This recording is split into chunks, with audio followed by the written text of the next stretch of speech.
Hello. Hello. Hello. I went inside. Oh no, I'm back. He's I'm back. gone again.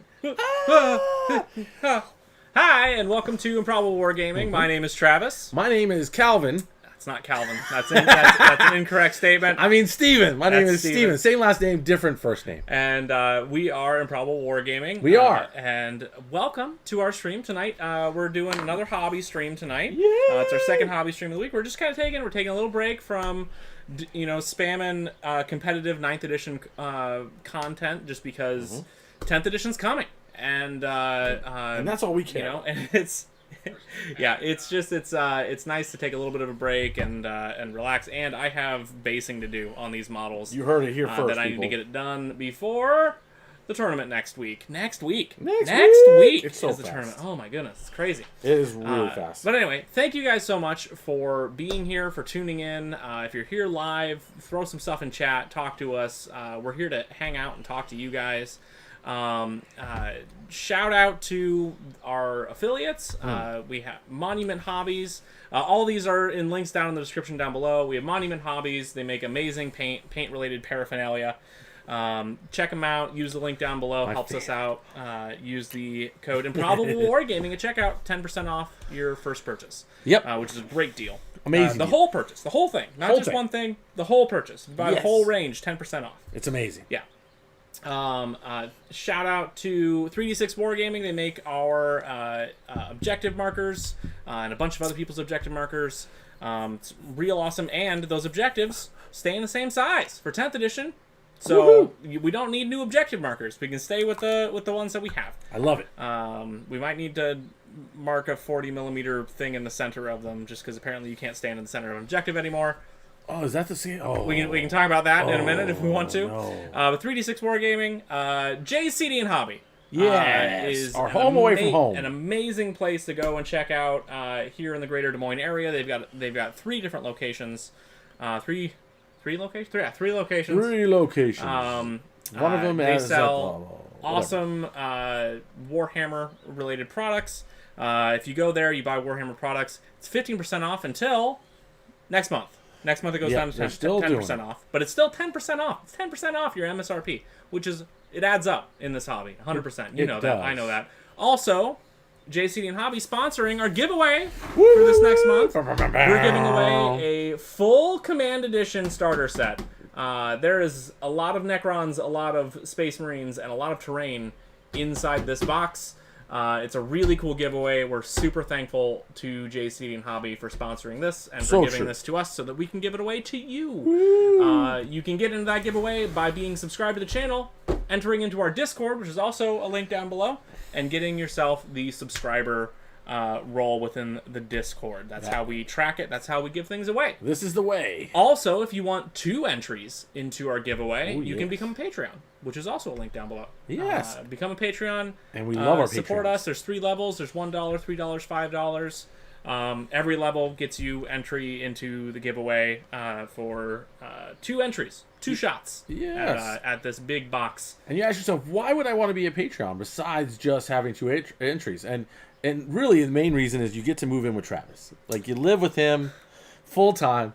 It's false advertisement. No, but our Patreons get their own little Discord chat, right? Yep. Our Patreons actually are actively involved with us going to KC and playing tournaments. And so there's a lot of extra benefits of just being our super friend. Yep. So be our super friend. Absolutely. And move in with Travis. Yeah. I think that's everything. I think that's the full spiel. I think that's everybody that supports us. I think that's everybody that supports us and that we love. Yeah, this channel is definitely brought to you by viewers like you. Yes. I love that. I don't know if that's something he can say in the sense of copyright, but I love it. Let's do it. I don't think PBS has viewers like you copyrighted, but I don't think so either. I mean, it is common vernacular, I guess. Maybe I don't know. Seems common enough to me. Yeah, but either way, viewers like you supporting the channel with your likes, your subs, checking out Monument products, being Patreons, the whole 9 yards. All these things help us grow and provide great content for you guys. And like he said, since a lot of people are just not real interested in the battle reports right now, we are just going to hobby our brains out while we try to catch up on backlog and get ready for tournaments. And so that is what we're doing. That's right. Yeah. Wow, Robert Manny. The second. Welcome. Whoa. Yes, I'm doing orcs. Wah.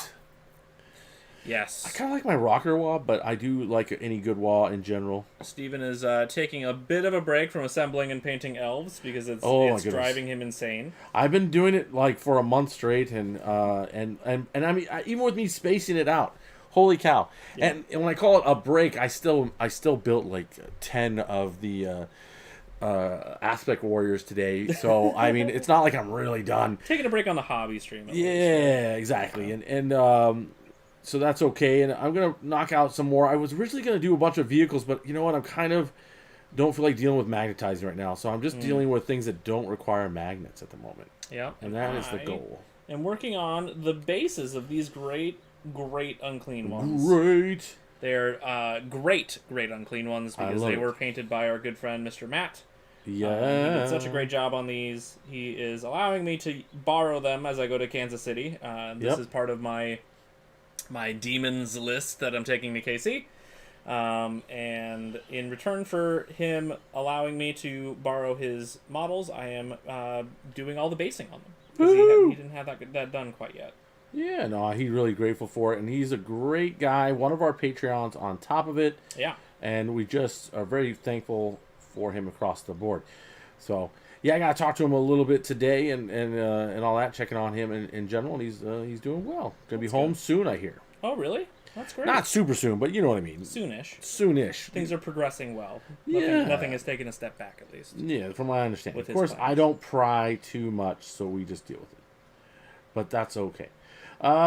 Let's see. What else is going on? What are you working on, Mr. Robert? Yes, Robert Manny. What are you working on? Y'all, it's hobby night. It's hobby night. Pull out something. Start hobby. Let's go. Oh, my goodness. I had a wonderful roast today. It was fantastic. Oh, yeah? Just a bunch of people just got together and started making jokes at you? Yes, it was that kind of roast. And I was super popular. Yeah. Like, I hit all the jokes at the right moment. It was amazing. Goodness. When these brushes come back in stock, I'm buying more. These tabletop minions and Monument Pro synthetics, amazing. I want to get another batch of them for sure. Yeah, I mean, I want some too, but I haven't been able to get any. Well, I'm going to be going to San Diego because I happen to have an airline ticket to go. I got to check to see if they're going to be there. When is that? That's going to be in October, and they're going to be San Diego. It's going to be a ITC event, if you will. And so I was planning on going there, and I was hoping that Monument will be there because if they are, a lot of times when you go to their live stuff, that's where you can find brushes and stuff that they sell out real quick, but they have them. Hello, Golda. Golda. How's it going, bud? What's up? Golda the man. Another one of our Patreons. Another one of our wonderful Patreons here to hang out. A Tyranid player who has picked up a few new models. How's the painting of your new models going? Yeah, have you gotten that Maliceptor put together yet? There you go. You got a Maliceptor, you got a Pyrovore, I think is what he... Yeah. Biovore, I think, yeah. It's the same kit. Just different weapon. Oh, yeah, well, then Magnetize is your friend for sure. Because why buy more than one? Or why buy 6 when you can only have to have 3? Whatever it may be. Probably because you can just build one and then just play it as the other and no one's gonna say anything. It's quite possible, too. I mean, there are a lot of people that just don't care. So. Or no. Well, that's the other part, right? If I put a Biovore or a Pyrovore or a Biovore in front of you, would you be able to tell the difference? Probably not. Nope. Because I don't know. I don't do NIDS no more. Yeah. I haven't done NIDS in a long time, so I have no idea with all this new range. When I played NIDS, they looked like crabs and stuff still. Oh, really? They were the older sculpts in metal. Old, like, Screamer Killer sort of things, yeah. Well, actually, at that point, Screamer Killer was discontinued, so I really? didn't have him available to me. He had literally, I don't know how long he's been out of the game, but I would say it's a very long time, since the only time they show references to him is from the original NIDS. So. Oh, you're still waiting for GW to send them to you. Oh, gotcha. Oh, you went and bought them right there.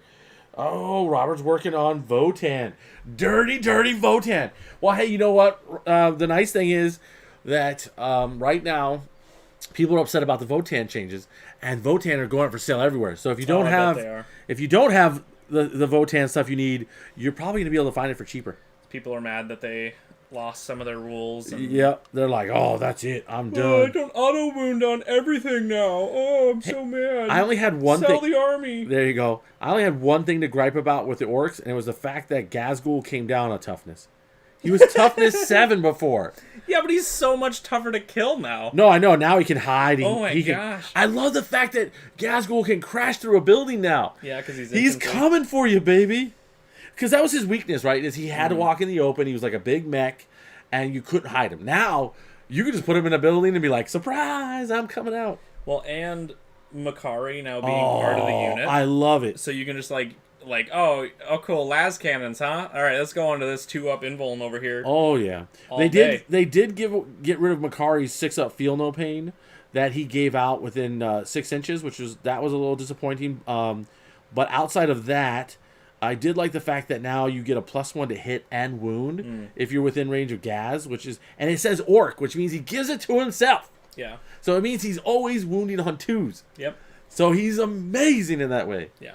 And then he's like AP5 still and stuff. He's just going to wreck. And then the fact that he benefits from exploding 6s and stuff. I'm really excited about orcs. Orcs look super good. Yeah. When I was checking out the orc forum on Facebook, they were all excited. They actually were glad to see the invulnerable save go away for a feel no pain instead. Yeah. Because that catches everything. That's mortal wounds and everything. Yeah. So that's huge. Like, we're just gonna have to see if there's some more of those shenanigans around. Because we didn't see anything about clan culture, right, or cultures. So we don't know if what's going on there. But my goodness, I mean, I think that'll be that's the codex. That's going to be Well, I think those will be adapted into your detachment rules. Yeah, that's quite possible. You'll have different detachments that have different. So like the detachment rule that we saw was the WA or whatever. Yeah. Right? Or the WA detachment. Yep. And what was that rule? That rule was you can start the battle round, right, and you get a +1 to your strength, +1 to your attack. That's the WA. Your detachment rules were different. I think that was. I must have. That's the exploding 6s. That's the exploding 6s. When you're in the WA, right? No, that's all the time. Okay. So that's more of a goth. Yeah. So build. that detachment took over goths. Yep. And I would expect that you would see different detachments that basically have similar rules to clan cultures that you have right now. Yeah, no, exactly. Let's see what we got here. Good. Oh, you already read that, so good. Just waiting. So, because that seems to be what I'm picking up on as far as like your detachments are going to be what take over for your sub factions, basically. Yeah, so I agree. There isn't going to be Ultramarines anymore. There's just going to be a bunch of different sub factions that maybe play similar to Ultramarines, but it doesn't matter what color your models are. Which I think that part is an amazing change. The fact that, orc players didn't care anyways, because most orc players just painted them whatever they wanted and then said goths. Yeah. You know what I mean? Or whatever. But when it comes to, like, marine players, you guys were hemmed in. Like, if you wanted to play a different color and call yourself Ultramarines, you were a successor chapter and you didn't get all the same good rules. Now it's like you do. So I love it. Yeah, you could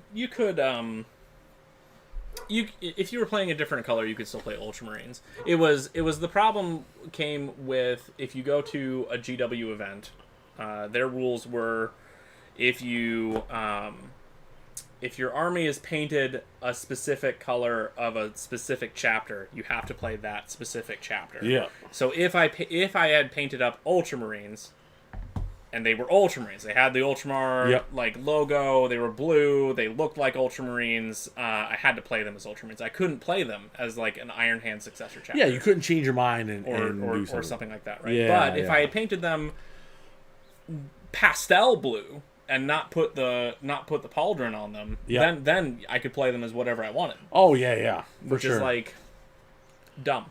So I'm happy to see that those rules seem to be going. That specific style of rule seems to be going away. Yeah. With the GW's hearing about it all the time. Of why can't I paint it the way I want? Yeah, it just felt like it was a divergence from how. Because I've only been in the hobby for a couple of years, but like from when I got into the hobby and what I was told, it's a divergence from that. Because I was told, no, you paint things however you want, you do whatever you want. And nobody cares until you go to a tournament, and then suddenly GW comes out with this rule set where it's like, oh, no, if you painted them this way, you can't play with them in a different way or whatever. And then they even went a step further to say like different detachments have to be like painted differently or something like that too, which was like really dumb.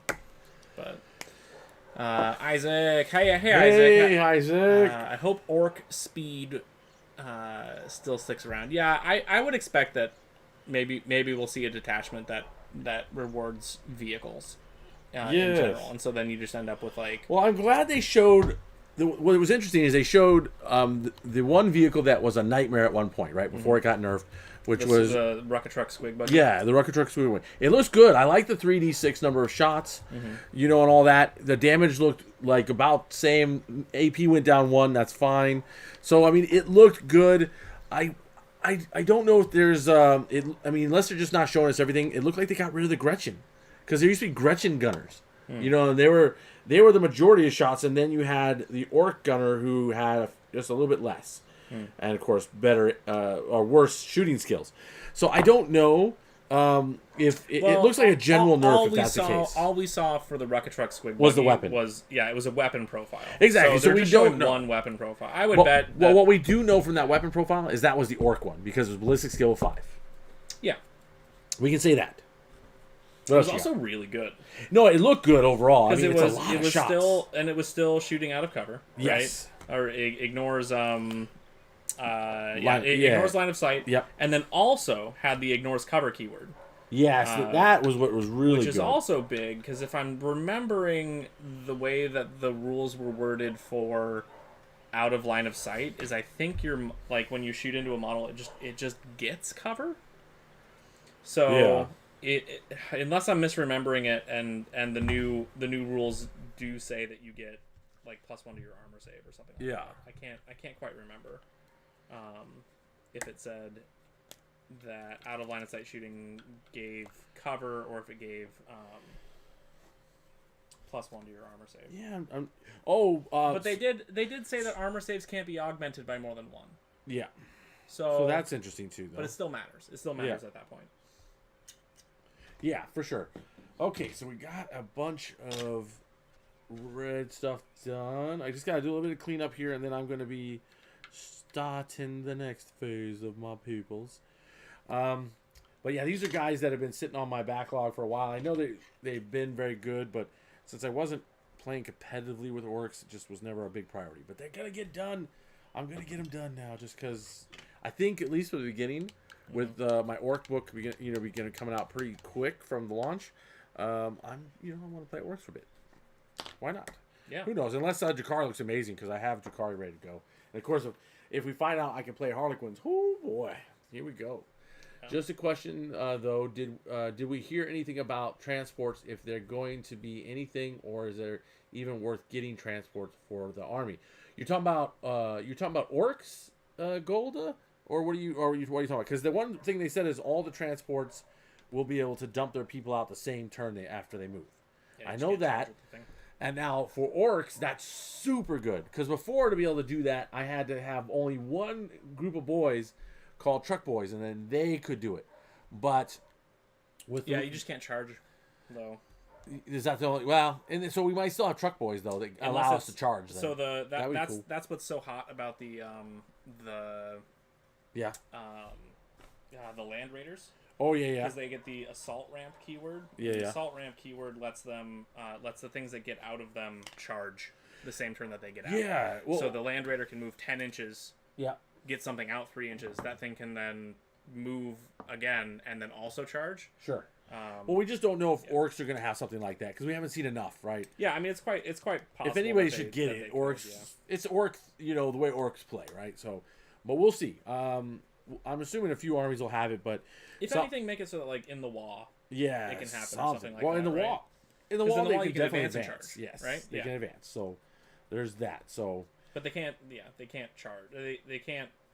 And they can't charge coming out of a vehicle unless the vehicle has some sort of special rules that we have not seen yet. So I guess we'll find out. Maybe you get a stratagem or something, right? Yeah, because there's and that'll probably be more of a codex, right? Because they'll have first we're all just gonna have generic shared stratagems, right? No, you'll have your own stratagems in the index. Yeah, I guess I missed that. You don't read the faction focuses. I really don't. You just kind of glance over and be like, "Ooh, picture." Exactly. Don't judge me. Every single faction focus has had a stratagem for the. No, for the I did see. Well. I did see the stratagem. Yes. Okay, so no. But I thought that was like, I guess I was looking at it in a different light. But that's fine. He's judging me, people. Don't let him judge me. No, if I was judging you, I'd be like, man, isn't just like a quick dry brush on some texture paint make it look so much better, Steven? Oh no! Doesn't it just look? It just looks so much better after a quick dry brush instead of just having like a plain color. I love my plain color. Love my plain colors. So that was the day that Travis and I were no longer friends. Just saying. No. Like I said on Monday, if I have to paint Bellacor's armpit, you should have to dry brush your texture paint on your faces. That's hilarious. Maybe I should. Well, my plan is like for my craft roll, I'm going to use the white texture base from Monument Hobbies, so that way then I can put them whatever color I want when I'm done. You know, and if I get paint on them, it won't matter either. You know, so I can just fix it at later. So I like that. Mm-hmm. At least that's my plan. Let's see. Remember to, they said each codex release gets some new models. Some armies might get new stuff to fill in some gaps. No, I agree. They did say that there'd be, each codex would have new models or new model. I'm not totally sure exactly how many. Yeah, I mean, it could just be an HQ or... Yeah, I mean... I almost feel like that we know what Craft World's going to get because they did that one video where they talked about the history of Vipers. Oh. And then you know what I mean? And I'm like, I wonder. Well, I don't know. They just did a video on the history of Gazgul as well, but they're not going to redo his stuff. Maybe. No, but this was not on their other thing. Well, I guess they did do that recently. Yeah. But, they also did one on the Green Knight, but then they announced the Batonians, and so that kind of was like, that tracked. But either way, the main thing is after they did that video about Vipers, the Vipers sold out almost everywhere. Oh, yeah? And it was like, gosh darn it, people. Like, I just need 3 of them. I mean, I can get them, but I just didn't want to pay full price. I guess you could say I'm being a cheapo. But, why can't I just save $15? But, yeah, so people seem to have got excited about it and bought up all the Vipers at the moment. At least on the sites that have discounts. Lieutenants for everyone. That's right, Robert. Yep. Yes. Yep. Oh, you get a new codex? Cool. You get a lieutenant model. Nah. That's what you get excited about right there. Yeah, right. That'd be funny if they did that to you guys. I mean, they showcased the lieutenant rules for Space Marines, and those look real good, honestly. So you're gonna get 2 lieutenants. I mean, I have 2. 2 new ones. I have 2 already. That's I have funny. one with the shield and the sword. Oh, I gotcha. The Volkite pistol, and then I have one. Oh no, I have more than one. I have one in Phobos armor. Nice. And then I have one in Reaver armor. Oh, okay, yeah. Because I remember someone called you out about that Phobos one not being. Yeah, because I was using a lieutenant in Phobos armor as a proxy for a lieutenant in Reaver armor because it's the same armor. Whatever. But they could tell the difference. Nobody else could. Oh, it's a lieutenant in Phobos armor, not Reaver. I'm like, yeah, I know, and I even called it out like in the video. I was like, he looks like a lieutenant in. I love it. In Phobos armor, but he's not. Shut up. Too funny. And so I ended up getting one anyway because the Reaver lieutenant rules were actually pretty good. Are they? Nice. Yeah, he does like weird stuff with like leadership and stuff, and if you fail things, he can make you lose. Oh yes, that's the one. Yes, the one that orcs don't like. Yeah. Well, it's interesting. Orc leadership wasn't that bad, like I noticed. Yeah, I think honestly, you guys got a big buff to leadership. Because your leadership is 7-up, which I think is like normal Space Marine leadership. Yeah, so that was right now too. I was very pleased with that. I'm like, thank you. That's reasonable. Yeah. I was really worried about orcs being like, oh goodness, we're like a 9-up. Oh, really? Thanks. Right. You know. And maybe correct me if I'm wrong, but I don't think it matters now how many models you lost in your unit. For orcs? No, for like leadership, right? No. Or is that... No. Now you could lose 1, or let's say you lose, you lose 1. It doesn't have an effect. You have to literally lose half. Right. Well, you have to get down to half starting strength, right? Yes. And then at that point, it's just trying to roll for that 7-up. It's not augmented by how many things you've lost. That's what makes it a nice buff for Necrons, because Necrons now will be able to try to res first, and if they are successful, that means you're above your 50%. Well, guess what? So it's like I know you thought of that. I did. Well, and I was thinking about it in the aspect of like the orcs as well. Yeah, Because it's like you have a mob of 20 dudes, right? Yes. And I kill it down to 10. Like before, yes, like we get to morale, and you're like, I'm hoping for a 1. yeah, right? Like yeah, I have to yeah. have a 1 in order to pass here. And now I kill 10 dudes. It doesn't matter. You're still hoping for a 7-up. Yeah, it's true. And right? I mean, 7-ups are pretty tasty, so I'm down. I mean, it's the most common number rolled on 2 dice, so 7-ups are tasty. Heads up, 7-up. Heads up, 7-up. Love us, 7-up. Let's see. Okay, Lieutenants Forever, yes. Soon I'll be able to field an entire company of lieutenants for my space. Yes, Odin. That would be hilarious. Looking at the rules for them, I'm like, you might want a lieutenant. In like as many units as possible. I suspect there'll be a few. A lieutenant in a Blade Guard veteran unit, it looks real spicy. Because it's like, yeah. I can't remember everything. I think it gives them like exploding 6s or like 6s auto wound or something dumb like that. And you're just like, what? And then you get to reroll stuff and yeah. Well, I mean, all these things, I mean, it'll make them useful, and so that's kind of cool, and it makes you wonder what the price will, our points cost will be for them for sure. That's what I'm. That's the real question mark. It'll probably still be worth it. At least a couple of them, right? But, yeah. So. Yeah, at least one, Yeah, I mean, I think that where most armies got really noticeable buffs, I think Orcs stayed in some ways the same. So I feel like their points won't jump too much. Gazgul obviously will go up some points because he has Makari in him, or part of him now. So he's going to go up, 50 points for sure. At least equal to what Gazgul plus Makari was. Yeah, so he's going to be like 350 points now, and I'm down with that. Let's go. That's a fair trade. And you get Makari every time. You can't just not take Makari. You get Makari all the time. You get to put him like in a... We don't know what he's going to be leading. If he's restricted to what he can and can't lead, right? That is a big question mark. Because that's how they're doing leadership. Because I looked and it didn't say loner or anything like that. So the lone operative. Yeah. No, so he's not a lone operative. So he definitely can rally up some boys. He has to be attached to a unit. Yeah, that's what that means. Yep. So he's gonna be running with probably whatever you can fit with him. So that'll be pretty cool. Yeah, I mean, throw a unit of boys on him, and if you put like 20 boys on him, that's 21 extra wounds. At this point, I'm thinking like 20 beast snaggers with 6-up feel no pains. Yeah, that's what I'm saying. Yeah, let's go. 21 extra wounds on 6-up feel no pains. Yeah. They did say so for like attack allocation and stuff like that. They changed that up a little bit. Yes. That's a big question mark. Because when you the way it works right now. Yes. Right. If you shoot into a big unit of, say, Space Marines or something, right? Okay. Yeah. Or actually, let's change it. You shoot into a unit of Custodians because we like shooting Custodians. We do love shooting those. You shoot into a unit of Custodian Guard, and they have one guy that has like the shield. Yes. Right? Which gives them like +1 to their armor save and like a extra. They're extra tough or something. Yeah. Right? Yeah. And you're like, okay, I'm shooting at you with like AP1 or AP0 or like AP1 weapons. Yeah. Right? Yeah. Hey, puppy. Oh boy, we gotta break in. Boy. Hi, puppy. You can basically be like, okay, so I'm shooting at you with, here's a bunch of these AP1s and here's a bunch of these AP2s. Yeah. Right? Or AP3s or something, right? Yeah.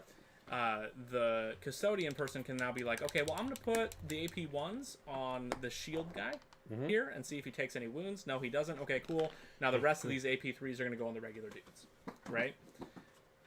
In 10th, they changed that so that once you start allocating shots to a model, you have to keep allocating those shots to that model until all the shots have gone through.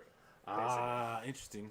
So in the case of Makari and Gazgul and whatever, if you're like, oh, here's this big shot or something, right? If you're like, oh, I'm going to put this on Makari, every single other shot that comes in, you have to also put on Makari. Which is fair. Until Makari's gone. Yeah. Well, I like it. I noticed on Makari is it didn't say his invulnerable goes away once he fails it. It did. Oh, did it? Mm-hmm. I missed it. Dang it. Yeah, it said you cannot re-roll. Well, you can't re-roll it. Yeah. Okay, so you only have to roll one wound. Yeah, so you just have to roll it one at a time. And hope you don't roll a 1. Yeah. So it kind of goes away when he fails it because he has one wound and he just dies. Yeah, so he goes away when you fail it and you can't re-roll it. And you probably don't want to put it on him anyways then because the simple fact he does give some nice benefits for being on the table. I mean, you want to put it on him when you're like out of boys to allocate to. Well, yeah, like one last, and you're getting like 7 las cannon shots in at you, right? You're like, cool. These are going on Makari till he fails it. That's a good point. Why are you so excited, Rosie? This is Rosie. She's I guess the streaming pup. She's decided that she wants to be hugged. It's my job. It's my job. I love being hugged. You want to get down? Okay. Be good. Don't pull any cables. Trouble making puppies around. Don't pull any cables. No promises. No promises. I promised I wouldn't promise. Yeah. Oh my goodness. That's hilarious. But there we go. Let's see what else we got. I still some pup. Only 1 wound though. Yes. If he had, I think he should have 2, but that's just me. But I do understand lore-wise, he's just a one they just grab. Like, keep the boss happy and grab that one. Isaac, do Tyranids have dedicated transport? They have the Tyrannifex? No. It's Tyrannocyte. Tyrannomadana. Tyrannocyte. I have no idea. It's a drop pod. Oh, yes. Basically. I remember that one. Mm-hmm. So I guess they do have the one. I have no idea. I haven't played them in so long besides playing against them, and nobody I know plays that. Yes, this edition, there will be a lot of battle shocks happening. Oh my goodness, yes. You do it in your command phase. Yep. For every unit that's below starting strength. Yep. It's not over and over and over again. It's not, I took more damage on this, so I'll do it again. It's like, nope, it's every command phase, anything that's below a half strength. Yep. You're rolling. Even if you rally, the next turn you have to roll again. So I mean, that's the only part I'm kind of like, I like the idea of it, but at the same time, I'm like, this isn't making it simpler, but I guess there has to be something about it that's going to keep us busy. Simplified, not simple, right? Yeah. So that, I think, is going to be old real fast. I think we're all going to get tired of battle shock tests because we're going to be doing them all the time. We will be doing a lot of them. That is correct. I do like what you said, though, about the wall. Like that we were talking about the wall now gets called at the beginning of the battle round. Mm-hmm. Not in your command phase. Yeah, but it's still only, in a sense, 1 turn. But yes. But I like it. It is. It is still only 1 turn, but at least you can be like, you can be strategic with it. I didn't get top of the turn, and that Tau army is going to shoot the crap out of me. 5 up invuln for everybody, and then if you move forward, at least I'll get advance and charge. Maybe I can get into some stuff. Right? True. Yeah, I guess that was the one nerf to the orcs, but I never thought like it was surprising me because I never felt like, even with the buff to the wall, it never felt like it was too strong. You know, it felt like you definitely missed it once it was gone, but that was about it. You know what I mean? So it's all right. I mean, we'll see how it goes. Maybe I'll change my mind once I get to do it a few times. But you definitely have to be a little more careful with how you use the wall now, versus before you knew you were going to have it for a little longer than like, you know. So did you get +1 attack in the wall normally? No, that's from Chappas. Yeah, so that's new.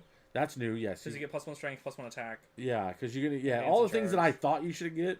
They actually gave it at least. Yeah. So I'm happy about we that. were like on our wish list for orcs for WoW, right? We were also hoping for basically morale immunity in the WoW. Yeah, wouldn't that have been amazing during the WoW? You don't take battle shock. But you also got like a significant buff to your morale issue. Well, anyway, true. Because your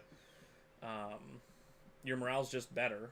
Yes, I agree that it's with been the 7-up for the battle shock, and then on top of that, you don't lose guys anymore, even if you get battle shock. Yeah, like, so battle shock's not. Battle shock's bad, and you're like, it could so be listen, worse. if you get battle shocked, if a unit gets battle shocked, the only thing that happens is it can no longer hold objectives. Yep. Usually, right? Well, you can't contest them. Well, it goes down to 0 objective control, so you cannot hold an objective. I bet they have a rule saying that if both units are battle shocked, then whoever has more models on the objective. I bet nobody holds it. You think nobody holds it? I think nobody holds it. That's crazy. It basically counts as being contested, and nobody holds it. That's wild to me. But because when you have 0 models on a point, you don't hold it. Well, no, agreed. If both units are battle shocked, you have 0 models on the point. Both players have 0 models on the point. Yeah, I mean that's true. There are and my confidence in that is backed up by the fact that we have seen multiple enhancements / stratagems / abilities that make it so that when a unit is battle shocked, it still counts as having a model or something on a point. Yeah. Or having it so that you can, it's making an objective sticky, basically, that you control it until somebody comes by and takes it from you. Yeah, I need more of those. Yeah, go ahead. I mean, so because we've seen those, I'm confident in saying that when you get to 0, you just don't control it anymore, because you have these other abilities that can help you, like, have a sticky objective, continue to hold it. I guess that's a good point. Count as one model or whatever. And if that wasn't the case, then those abilities don't mean anything. Yeah, I mean, that's a good point. I can't argue with that too much. Yeah, but yeah, okay, good point. Good point. Yeah. But yeah, it's yeah. So the only things that you're losing when you get battle shocked is you lose the ability to hold objectives, right? And you lose the ability to have stratagems played on you. That's it. Those are the only things that you lose when you. So you don't lose any movement. Yep. You don't lose any, or I think maybe if you fall back when you're battle shocked, you have to take that, like, risky fallback thing. Maybe. I'm trying to remember how that worked in the things. But besides that, you don't lose any movement. You don't lose any desperate breakout. You don't lose any like combat abilities. You don't lose your ability to shoot or fight or do any of those things. So, like, when it comes to orcs, like, you get battle shocked and it's like, okay, cool, I can't hold this point anymore, but I can still charge the crap out of you and get into melee and hurt you real bad. Yeah, right? I mean, they don't get affected by stratagems, so you can't buff them outside of that. But yeah, they can still go and fight. So they're still buffed by the wall. Yep. They're still, Yeah, no, that's true. At least we hope they are, right? I mean, well, yeah. I mean, from what we see. We haven't seen anything that says that they're not buffed by the wall. Yeah, exactly. We're not 100%, but yeah. You would think that it would be on the wall rules. It would say, orcs that are not battle shocked get these abilities or whatever, right? Yeah, I don't disagree. I just would hate to assume. The moral phase dead. Long live the battle shock. Yeah. But yeah. So I mean, we're so close to the new game coming out. I mean, it's literally this tournament, and then. And then after that, it should be out, because the tournament that said they're going to be using the 10th edition rules is literally, 2 weeks into into July. So it's we're looking at pretty we'll be here pretty soon. Yes, I agree. Crazy. Real soon. Oh yeah. Let's see. Oh, and that reminds me, even though I don't think Zach and the guys from GW will see this, I want to thank them for my free ticket to this next event. I love you guys. Yeah, you're going down a little early, helping set up for the event. Yeah, I figured I'd hang out with some of these guys that I've made friends with, and I was hoping to actually be more involved on all the ends of it, but they're like, we want you to play, but why don't you come help us and we'll hook you up. And I was like, deal. I could not argue with that. So... making friends and then getting to hang out with them and then get to play some Warhammer weekends sounds a lot of fun to me. Yeah. So that's what I'm doing. Woohoo! Oh man, there's so many leathery bits I've got to paint. I'm gonna have to do a lot of cleanup after this. Yeah. Oh boy. Opening that door is just allowed all sorts of insect sounds in here. We're gonna have like a soothing. We're gonna have a lot of insects in here too. Yeah, eventually, yeah. We're going to have to do sleepy time sounds recording. Like, do you want to be able to fall asleep while painting your models? Well, maybe after you're done. Yeah. But Fugs. Bugs? Hi, Fugs. Yes, if battle shocked unit fall back, it must make the desperate escape test. Yeah. Which is worse than the desperate breakout, because it's you roll a dice for every model, and on 1s and 2s you lose, guys, not just once. Yeah, that was interesting, for sure. I like the fact that you can go through models though with it. It's also nice that it's not a stratagem. Yeah. It's just built into the rule set. Yep. So if you have to fall back through a unit or something like that, it's just something you can do. Yeah. It's just more risky than it is now. Yeah, for sure. It's really interesting. They've in a sense nerfed a lot of armies that benefited from fallback and shoot and charge and fallback charge and whatnot. So a lot of armies lost that clearly, and so we'll see how everyone kind of adapts, to this new style of play, right? Yeah. So it's neat to me at least. Ooh, this guy's get in here and get all these little leather belts. And go from here. Oh, man. But yeah, no, if I do end up going to San Diego like I'm planning, unless something changes that, I'll make sure to bring you back some of these brushes if they're available. Yeah, if they're not available online in between now and then. I think exactly. I read on their Discord that they were hoping within the next couple weeks that they would. Oh goodness, would have some more in stock. If they do, I know I'm ordering some more. Yeah. And then it's just a question of how many people will beat us to it. Yeah. You'll be like, no, you jerks! I was wanting that first. Okay, we got all the leather on you. How are we doing on you? You got leather on you. I've got to figure out what I want to do with these spiky leather, well, whatever you want to call it, the skins they wear. But we'll get that figured out. They're little trophy skins. Yeah, it seems like because they like the old ways. But let's get all their leather done. Go from there. I figure at least this way, like, I'm downsizing my armies. Like, we still have all the armies for the stream, but I'm personally downsizing my own collection because it's just too much for me to play. Trying to play 8 armies on stream was like, I mean, I gave people lots of ammo for talking about the things I didn't do right. That's for sure. So I'm definitely happy to be downsizing my collection so that I can be a better player on stream, let alone. That is for sure. Yeah. Because it's hard to remember everything. Now, even with them truncating the rules and stuff, there's gonna be still a lot of things to remember. Yeah. But I don't think everyone wants to see us staring at the cards all the time. So that might, we got to kind of try to remember, right? Still very hopeful that the Warhammer 40,000 app is going to be good. Yeah.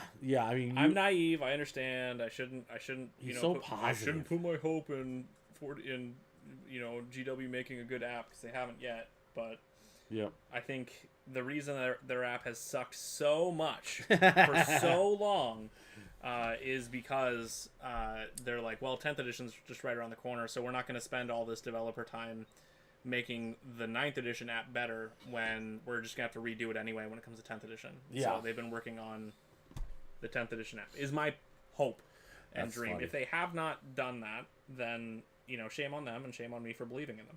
But... Ooh. He loves to believe in the indomitable spirit of GW. I mean, it's what makes sense to me as someone who works with like developers and like programming teams and stuff. That, sure, like, the reason that they haven't been, making things better is because they've been working on something else. I see it all the time. In software development. Yep. That we're not going to waste developer time on the existing product when we're making something new. That's a good point. Excellent point. And I mean, they're working on a lot of different things, so it's like where they want to put their efforts. Now, with them trying to pump out, all the 10th edition stuff and getting ready for that, this is definitely the time to strike with it and improve the software and whatnot. Yeah. And they've probably been doing it the whole time behind the scenes. It's just, they're not going to roll it out until now because it's kind of like a bonus, right? Get us excited, like, we got this for you too. Yeah. At least that's how I look at it. But that's how they need to compete with things like Wahapedia and whatever, right? Is they just need to have, like, legit, if the Warhammer 40,000 app was good and had all the information that I can find on Wahapedia, yes, I would be happy to pay for it. Yeah. I'd be happy to pay. I play Warhammer enough that if to pay $10 a month or whatever for access to the repository of information, I'd be happy to do it. There you go. You heard it here first. What are you doing, dog? She's underneath your table now. She loves mousing, and there's a mouse that's been in here. So she's hunting. Saw that vole. Yeah, I wonder. She probably just found it. She's like, oh, so poisonous. The venom is sweet. I don't know. I feel like, let me message my wife so she can come and get her baby. Your baby is here. Let's see if she understands that. It might be. She might be like, that was vague. I'm like, but you only have like one baby, and then you have your children and your husband. That's it. She loves this dog. So, it's her baby. Okay, we got that. We got the leather. We got to do more leather. I probably should have done sub-assembly, but then honestly, this would take even longer. So, I'm fine with my choice of. I'm against subassembly. I don't like it. I've done it. I don't like doing it. I've done it a few times, but I agree it does wear on you especially when it's one thing to do a subassembly on like one big model, or like a character or something. It's another thing when you've got to paint like 14, models, and if you were to subassembly them, it'd be like you're painting 30. It's a little harder to be like, I want to do that. So, honestly, I don't know. I have decent enough brush control that oftentimes it's not that big of a deal. Oh, you heard it here, man. He's got the brush control. Yeah, no, I mean, I agree. My brush control, I make little mistakes, but they're easy to clean up. Yeah. And honestly, if you prioritize your painting in a certain order, a lot of times the cleanup is something you were needing to paint up anyways. Right. So then you're like, oh, I didn't. Who cares? I'm going over that next anyways. So, I agree. Oh my goodness, Rosie, what in God's green earth are you doing? Do you need more screen time? Is that it, or are you just gonna chase that mouse? You're like, I need the mouse. It's a heretic. There's heresy over here, Daddy. Oh man, but. Let's see here. Oh, that Brandon Pillow actually bought my one Noise Marine off me. The one that's with the guitar. Oh, really? He's like, dude, I've always wanted to paint one of those. I'm like, okay. Right. I mean, you can have him. I mean, I sold to him at the same cost as new. I mean, he's just put together. I mean, they're nothing. And you can't get him no more. So it's like, go for it. And he'll paint them beautifully anyway. So that's nice to know that at least. He's going to a loving home. Oh, man. Let's see, we got this, we got that. Yeah, orcs look good today. Oh, yeah? Yeah, no, I agree. I thought it was funny that Calvin was trying to poke at me a little bit about, like, Custodes high toughness. Is like, shush.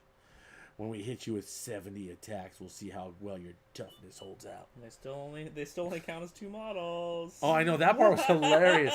I thought it's gonna be higher, right? That was what really surprised me as well.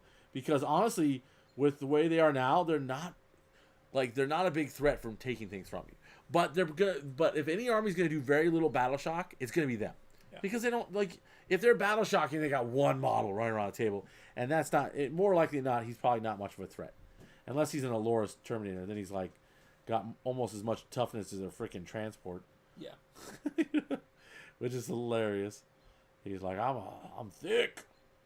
Current transport, at least. Like current transport. Well, I mean, the new transport's gonna be 9, so he ain't that far off, anyways, right? But yeah, by 3. Or no? Well, no, it's 2. Yeah, 2. Yeah. But still, I mean, I get you. I mean, math's hard. Oh, I'm feeling better. Like, I was in a weird funk for a bit, but I've been between talking to my buddy Castra and talking to Mr. Penguin, as I like to call him, I got cheered up today. So I'm feeling good. Let's see. And then my buddy, who is a professional paintball player, his name is Josh. He's amazing. As long as I've known him, he's been amazing at paintball. He said, from now on, when I lose a game, I am required to say a mantra. And that mantra is, I have learned everything I can learn from this game. I have learned everything I can learn from this game. You know what I mean? Just keep telling yourself you learn from the game and then move on. He said, just keep saying the mantra and then move on. And you'll feel much better, than if you sulk about it. Which he knows me. I've known him since I was 22 and he was 16. So we've known each other for a while. So he's a pretty helpful guy.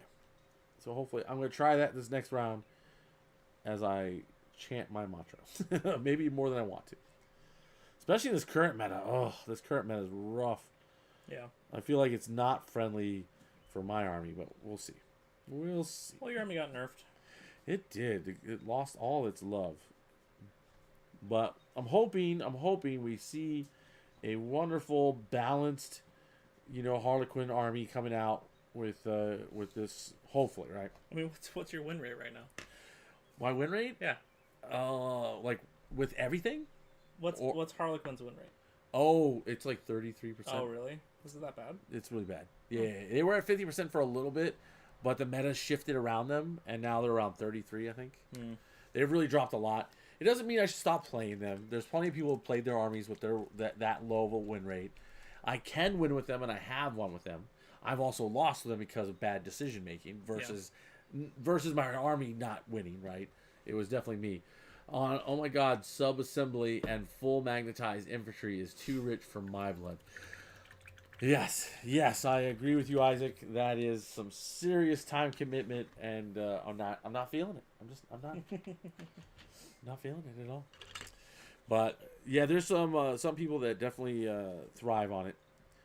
I mean, if you only have one army, like let's say you're just only playing Grey Knights, I guess that's okay. But if you're playing like 5 armies, good luck. Yeah. I'm magnetizing only certain things, right? Like for my craft world, I'm magnetizing, the vehicle weapons because those make sense. But I'm not going to do it on anything else. I would rather buy an extra boxes of troops, you know what I mean? Yeah. And convert them out as alternate options than to do the other one. But that could just be me. Oh, man. Dude, Isaac, you'd be so proud of me. I picked up 80, I'm trying to think, no, 40 Kroot for very cheap on eBay. Somebody was still trying to sell off some of those Kill Team ones that they had parted out of a box, and I got them for a steal. Me and my love of finding eBay deals. Yeah. Oh, yeah. eBay is the one. Dude, right now, eBay is inundated. So, like, there was this initial period when 10th was announced where eBay prices were at or slightly above, like, brand new, right? People were just going crazy trying to get things.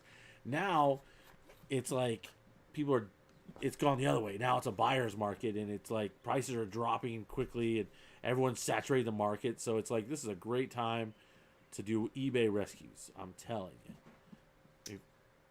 This is Robert, are you talking about the Elder detachment full of clowns? Yeah, Harlequins. Yep. Yes, Harlequins. Don't call them a detachment, you jerk. But yes, they are detachments. Well, no, I know. We'll see what they are. I mean, the likelihood is that you're gonna have a detachment option, right? Where they've got their own set of rules and all that, but they won't be like standalone. They'll be mixed with Jakari or with Craftworld, right? Which isn't terrible. I mean, I'm ready to field them with Jakari, so that'd be good. But the thing is, Jakari is such a good melee army. For the most part, they don't need Harlequins. They're a little more balanced army.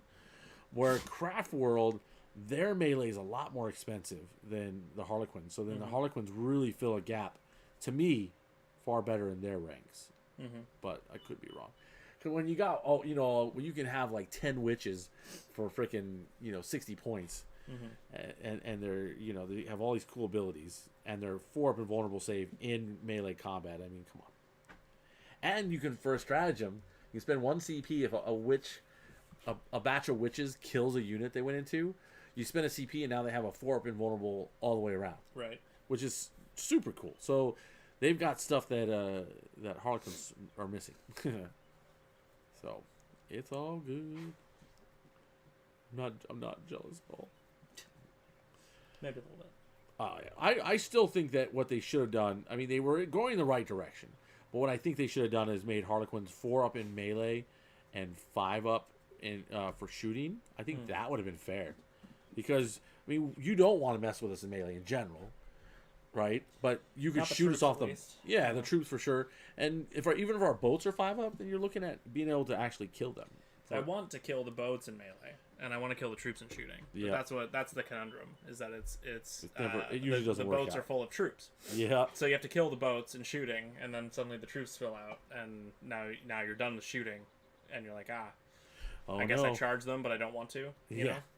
Yeah, exactly. That's for sure. But who knows what they'll be like in the future. I'm with seeing the AP drop on all the armies and stuff. That's the only thing that is sad to know that Harlequins AP will be dropping. They didn't have a lot in the first place, but a lot of things AP went down for sure. Yeah, but as an army that an army that only has 4 2 AP at the best. Yeah, it kind of sucks to be like our best AP is going away. But we'll see. Rosie, you can call her. Just call her, because otherwise she doesn't know you're calling for her. She's going with Mama now. She's in here partying. She got to be on stream. She's famous. Oh my goodness, she's being naughty. You can come get her, Mama. Don't worry about it. This will be your first chance to be on stream. Rosie. Oh, now she's listening. Sorry, Rosie's being collected by her mama. She runs away again. She's like, I'm free. I'm free, mama. That's funny. We call her Gilbert. She's like, where am I now, mama? Gilbert? Mom? Yeah, Gilbert. What, you know, What's Eating Gilbert Grape? You ever seen the movie? Nope. Oh my gosh. Really? You never seen What's Eating Gilbert Grape? Never seen it. Oh, okay, this is one you can actually watch with your with your wife. Just to be safe. I don't want to say children, but it is a very good movie. Johnny Depp's in it. So I highly recommend it. You know, as someone who's watched what you recommend, but you don't watch what I recommend, I will, still recommend. I watched Starship Troopers the other day. Well, you did finally? I did, yeah. Okay, tell me. How would you think, Starship? It's good. Yay. Yeah, you can see why I liked it, hopefully. Yeah. It doesn't take itself too seriously, even though it pretends to. Oh, yeah, 100%. It's a satire, for sure. Right? Exactly, right? It's just, I love it so much. When I first watched it, I was like, I don't know what to think. Like, in a sense, like, I didn't know what to expect. Rosie. Rosie's back! Rosie, come here. She can open doors. They can open doors. Come here, my red demon. Oh, my red demon. You're going to have to come get her. No. You have to come get her. Come get her, Mama. She's mocking you, Mama. Come get her. The red Corsair. This is the Red Corsair. That's her. Corsair. That's her nickname. She works for Chaos, and she's the first Red Corsair. Okay, let me take her to Mama. Okay. It was good seeing you, little redhead. She escaped. Yeah, she's good at that. She just wants to be famous. No. She wants that mouse. There you go. Yeah, the mouse is for sure. Oh my God. Bye, Rosie. Too funny. Oh no, she's back. Oh. I don't know. Oh. I think if she gets away a third time, I think we just accept that she's on stream. We just have to have a dog cam then. But she doesn't stay in one place though. Yeah. What do we got? Would you like to know more? Yes. Would you like to know more? Yes. Grotesque mutants are invading Terra. Would you like to know more? You know what I mean? That would be perfect. That's how we mix the two together. I love it. Hey, did you hear that Custodes like Mom's brand of chicken grease? Would you like to hear more? Yeah. We could totally do a whole thing on that. That would be awesome. Would you like to? Yes. Oh man. Did you know that Custodes are obsessed with their moms? That's funny. Are you a... Oh, and they even have that one. Do you think you're a psyker? Can you move things with your mind? Can you move things with your mind? Click if you want to know more. I just love that whole thing. Be like, the Imperium is expanding a psychic program. Come down to the Golden Throne. It's like, I don't know why Bob never came back. But he said he was trying out for their psychic program. It must have worked out. Oh no, that would be hilarious. Only 1,000 people were selected for this program. Yeah, You're one of the lucky few. Yes, 1,000 a day. Come line up now. Get your spot before it's too late. And it would totally make sense too with the NIDs, like, it's like, I hate bugs. It's like, yes. Oh my goodness, it plays into it all too well. Someone keeps texting me. It must be. It's cool to be popular.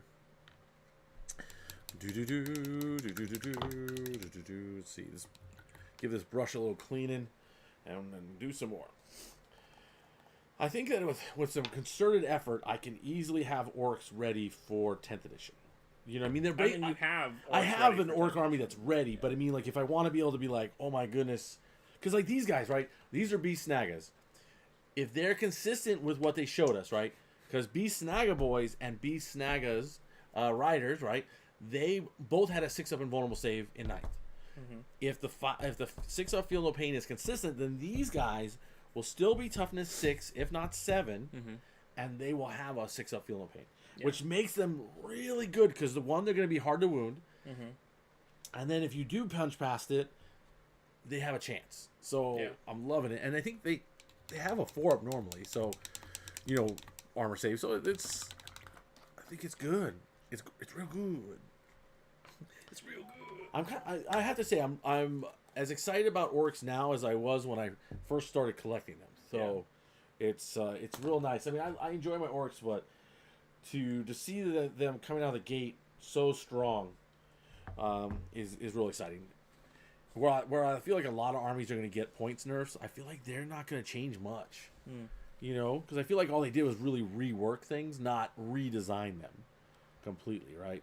Now, I could be wrong and being optimistic, but that's what I'm hoping. I mean, I feel like a lot of one of the biggest buffs to orcs is just simply the change to morale. That is huge, yeah. Like, it's very... No, I agree with you. That's really exciting. Because anyone who knows me knew I was griping about that about orcs. I'm like, please don't do us dirty. I was like, no. Yeah. But especially after I've read like 4 orc books, and that alone has got me really excited about orcs. I'm like, I love their personality. Digging into the lore really helps, doesn't it? Yeah, the more you learn about like how orcs are thinking and all that stuff, man, anyone who thinks that orcs are mindless definitely don't know anything about the lore, and it's crazy, right? Because I mean, the orcs were originally were the Crux or were the Quarks, who were created by the old ones, right? Because the Eldar were created by the old ones. The Quarks were created by the old ones, all to combat the Necrons, right? Yep. And then they even seeded human life, right, on Earth. So everything is due to the old ones, but even though orcs have been de-evolved a bit thanks to our friendly craft world neighbors, they're still have intelligence, and they still love having a good time. Except for they're a little smaller than they used to be. Can you imagine? Yeah, right.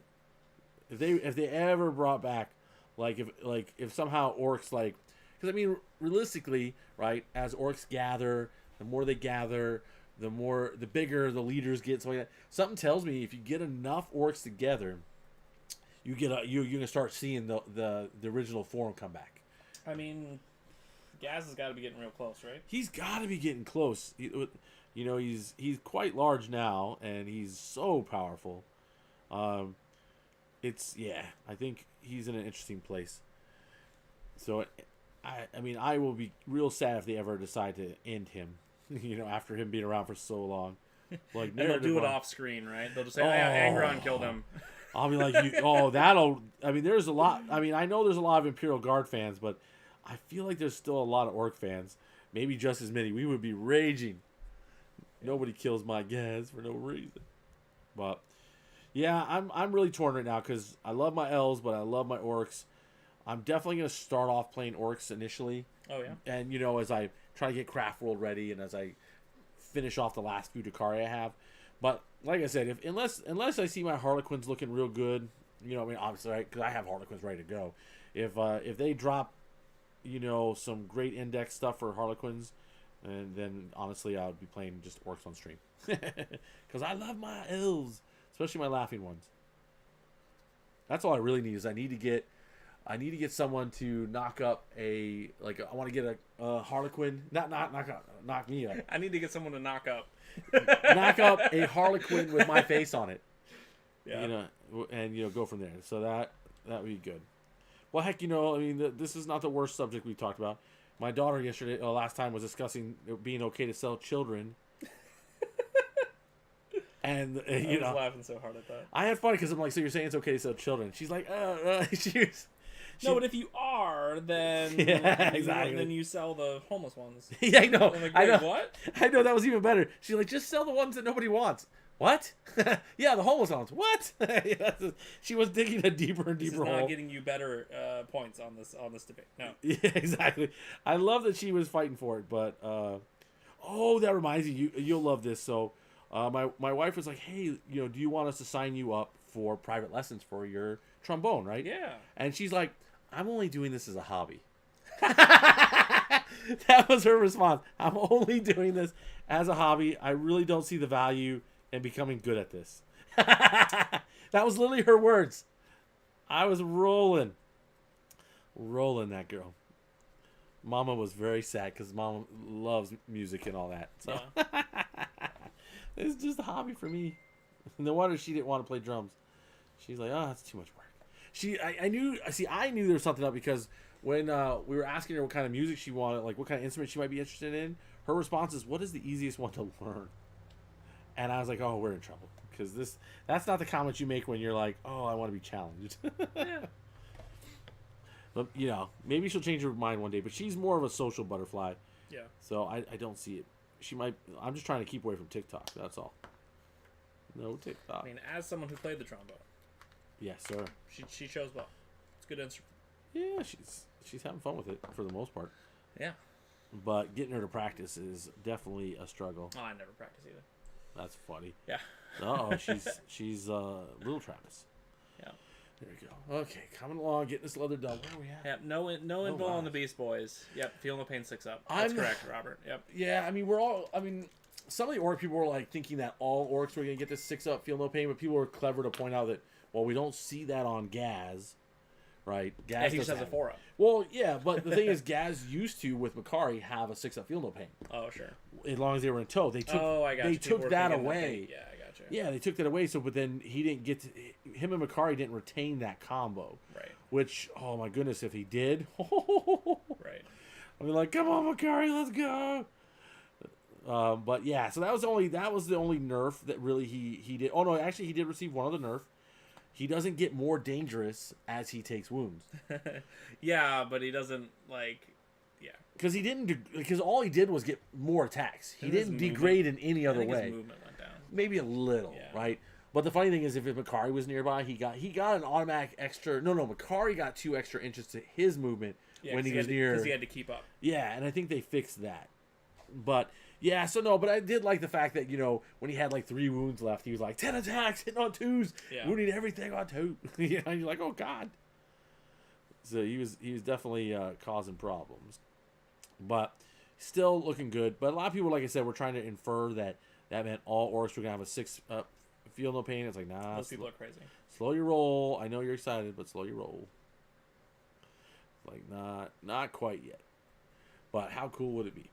But no, I think, but we can infer, at least as far as I'm concerned, that Beast Nagas across the board are going to have a 6 up field domain. And that includes, if this is correct, that includes kill rigs, which that is huge because kill rigs are going to probably be at least toughness 12, right? Because they're T8 now. So they're going to go up to at least 12, I would suspect. And then, you know, I'm feeling like 14 wounds if it keeps it. If it goes up wounds, even better.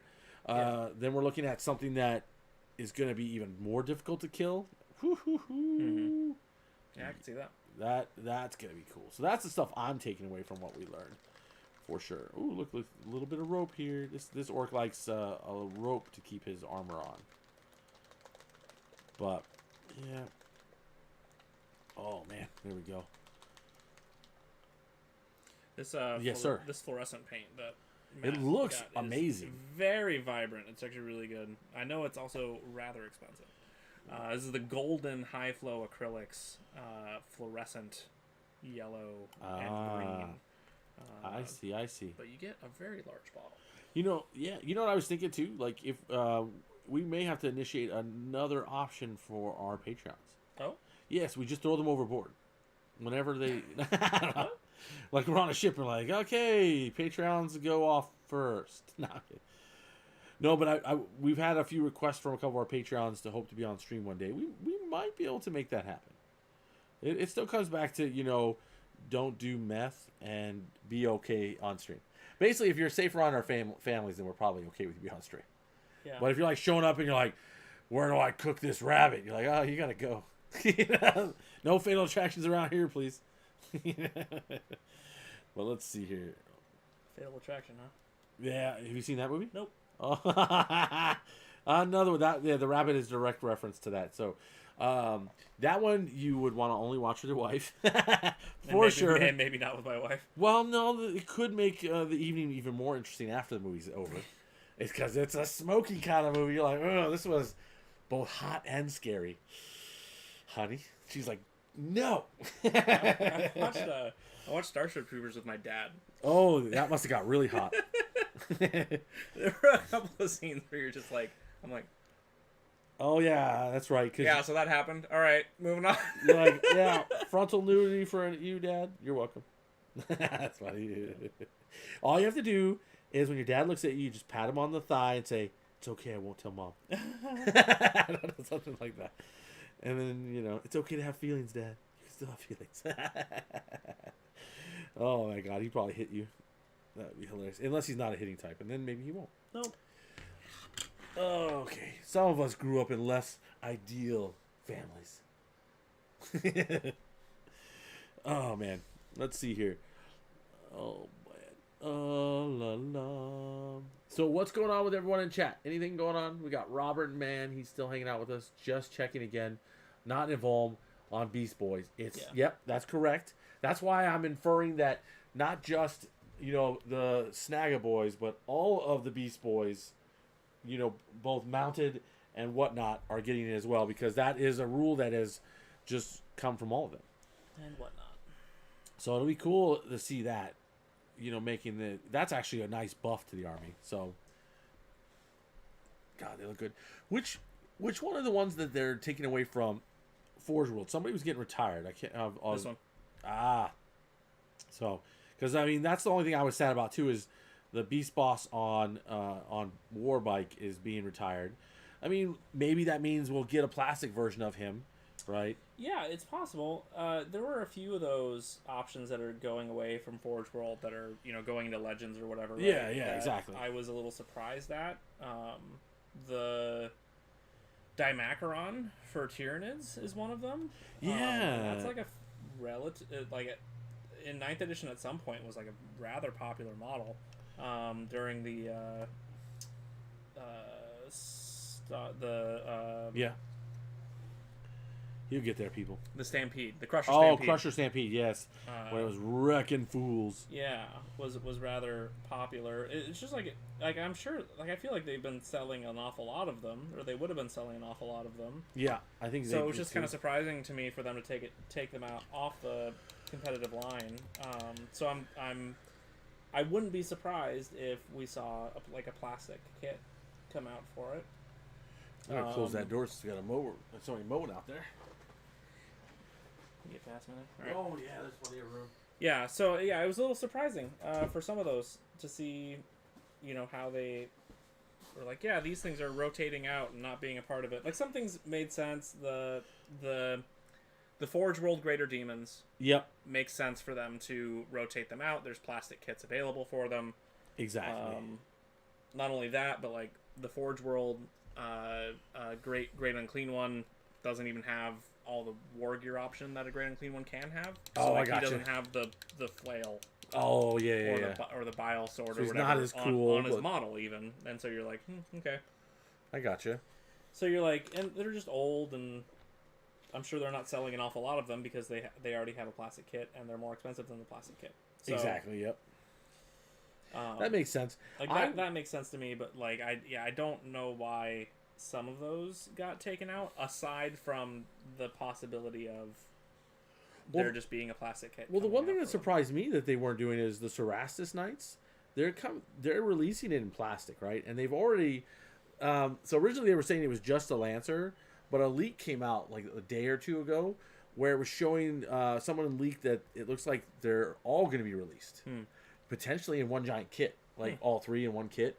And if that's the case, holy cow, right? But so I'm surprised just knowing that that's supposed to be coming out here sometime this summer. They wouldn't discontinue that line and just sell them out, and you know what I mean. Yeah. So that some things don't make sense, right? They're hinting that basically that's going to be replaced, but yet they haven't done it or put it in retirement. Yeah. Maybe they will after they have got it out officially. I don't know. We'll see.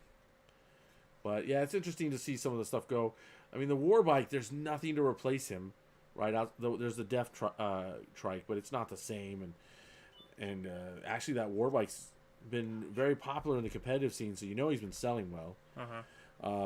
So yeah, it'll be sad because my guy, he earned the name Dirt Nappa, and but he's kind of, I played him enough now where he's been a hero in several games. Yeah. And like, dude, he single-handedly. Well, that's okay, I'll take that back. He, like, so I had some Beast Snagger boys charge into a Dorn with him, and between the two, they finished off that Dorn. So of course he did the final blow to put it down. But so I mean he's a couple good fights on, to his name, if you will. But Dirt Nappa still applies because there's been, even in recent times, he's whiffed and then swiftly died right after, and you're like, no, why? Yeah. But yeah, either way, it is sad to see him go, but I really do think he's going to be getting a new model because he is just it's such a cool model, and it is needed by the orcs in general. So yes. Well, and we know, I don't know, we know a lot of these changes are driven by sales too. Like, sure, there isn't any reason other than it's one of the most sold kits out there for them to continue to make and sell the Tactical Marine Squad. Yeah, like they specifically said, well, that sells well. Yep, it's true. So they'll keep, but the reality is they also didn't deny that they will be going away. They can still sell them like hotcakes all the way up until it's like, okay, and done. Yeah, or they do, or they just do like what they did with the Stern Guard Veteran Squad. Okay. Where they just make an updated Stern Guard Veteran Squad. True. Right? So that's just what they did. There's, in the Leviathan box, there's going to be a Stern Guard Veteran Squad. Oh. And it's their Primaris Stern Guard Veterans. They're just Primarisized and scaled up. But then they said as much in one of their articles that you can still use the old Stern Guard Veteran Squad. Yep. Just as, like, it's the same data sheet. There's no difference between Primaris Stern Guard Veteran and Stern Guard Veteran. There's just new models for it. Well, see, I'm cool with that. I'm cool with them just saying, I would have been okay if they just said, like, Firstborns can transition over in a sense, but I can see why they want to make money, and so they got the Phobos and all that kind of stuff coming. But I would have been okay with it. Well, and maybe Chad can correct me if I'm wrong, but from what I've seen from everything that has come out for Space Marines, yes, there isn't anything labeled Primaris. There you go. So the keyword Primaris, the differentiation between Primaris and Firstborn, all of those things, they're just kind of like quietly going away. Which means there isn't really a difference between a Firstborn Marine and a Primaris Marine anymore. I got you. They're just going to, like, any new kits that come out are just going to be Primaris Marines. Like, they're just the updated, bigger versions of whatever. Yep. So I could see them just being like, okay, we don't want to get rid of the Tactical Squad. We're just going to make a new Tactical Squad. A new plastic, Primaris-sized Tactical Squad. Yeah, and if you want to play with your old Tactical Squad, you can. As long as they're on the same base. Whatever, I am excited to see when they release the new Sanguinary Guard, though, because I mean they did release some pictures of that. So I think at least like you said, there'll be some armies that will benefit from keeping their tactical Marines and whatnot. Yeah. But I am excited to see what the Blood Angel stuff's gonna look like, because it looks like they're gonna get updated big time, and it looks amazing. And Solrock said the same thing. They're just stopping. They're just going to stop referring to either Firstborn or Primaris. It's not even. Well, that's fair. It makes me wonder though, because in the Grey Knights community, a lot of people are both. Some people are like in total panic, thinking that here comes our new Marines, and I don't want to buy them. And other people are excited to have them. So it'll be a big question mark on that as well, right? Because will Grey Knights... I think personally Grey Knights should stay Firstborn because of kind of... They're super rare anyways, right?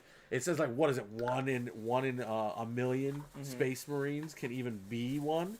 So the fact that it's like so rare, it's so rare to be a Space Marine. Then it's even more rare to be a Grey Knight. It seems like, would you risk then crossing the Rubicon with any of them, or do you just keep them, right? I feel like they're just going to quietly stop talking about it. I think that's the right answer. They're none of the data sheets say Primaris. Yep.